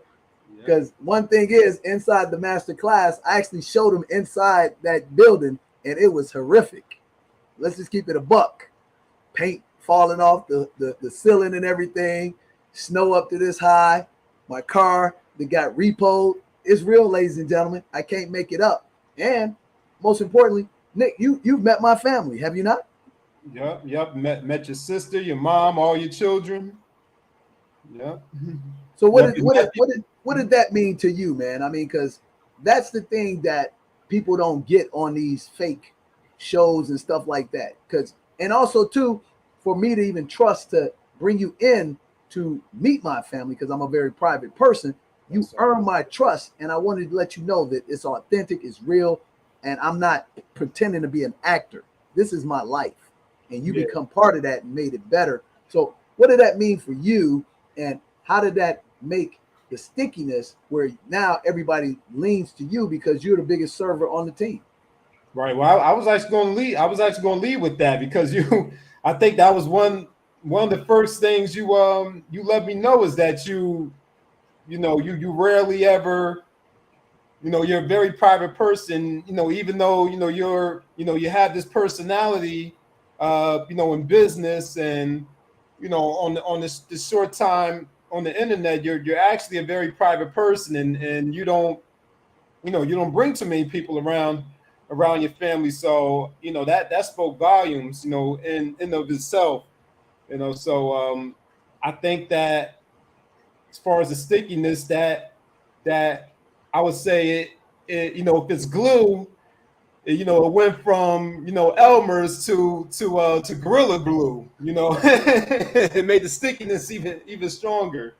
By you bringing me in, embracing me, and introducing me to the family. Having me hang out with your family. Break bread, having that awesome food that your mom cooked. It just made the bond even stronger.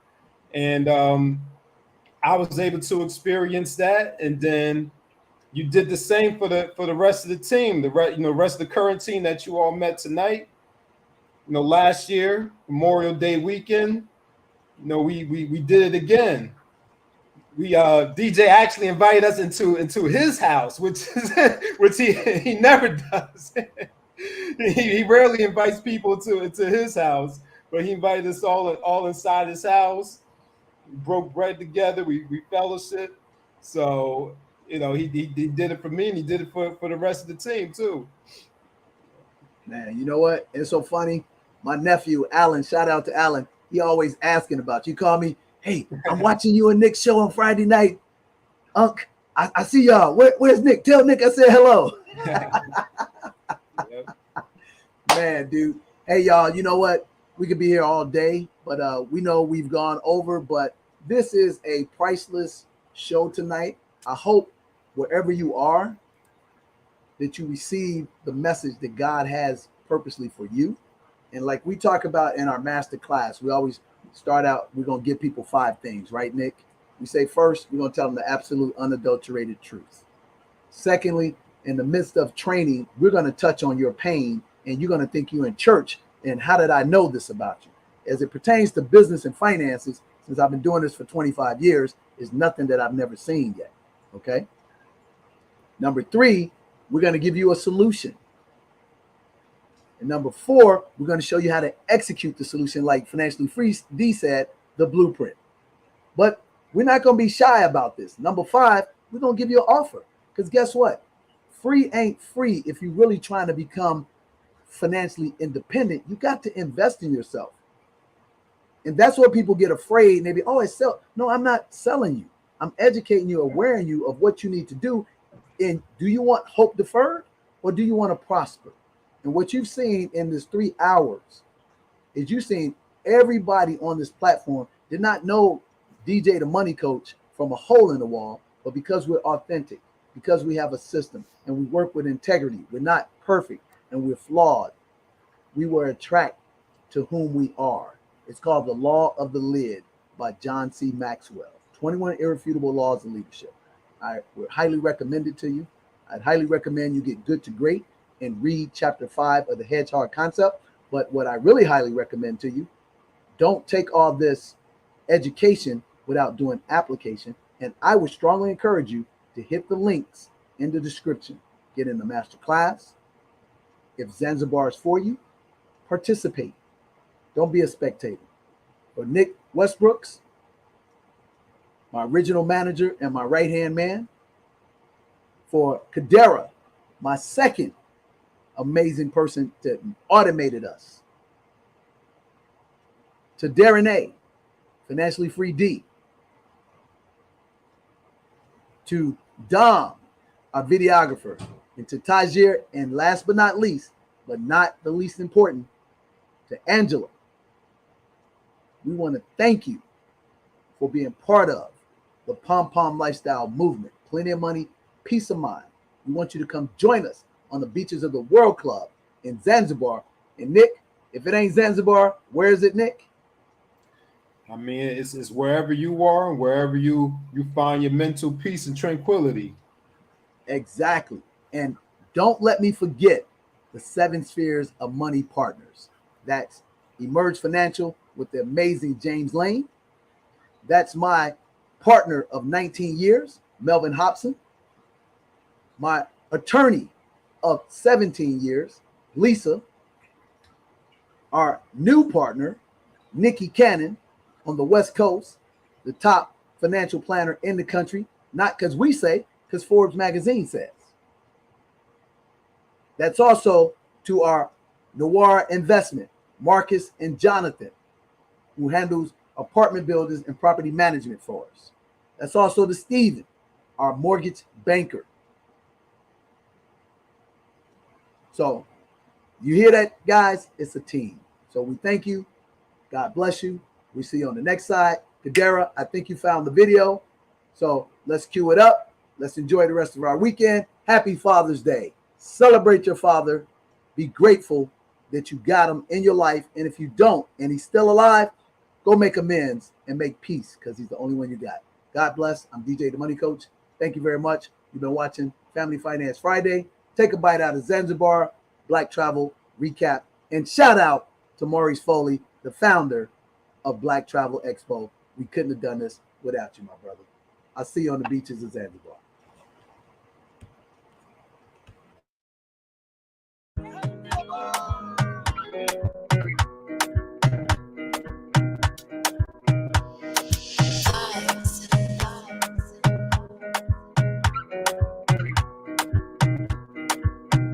Another banger, baby, calm down, calm down.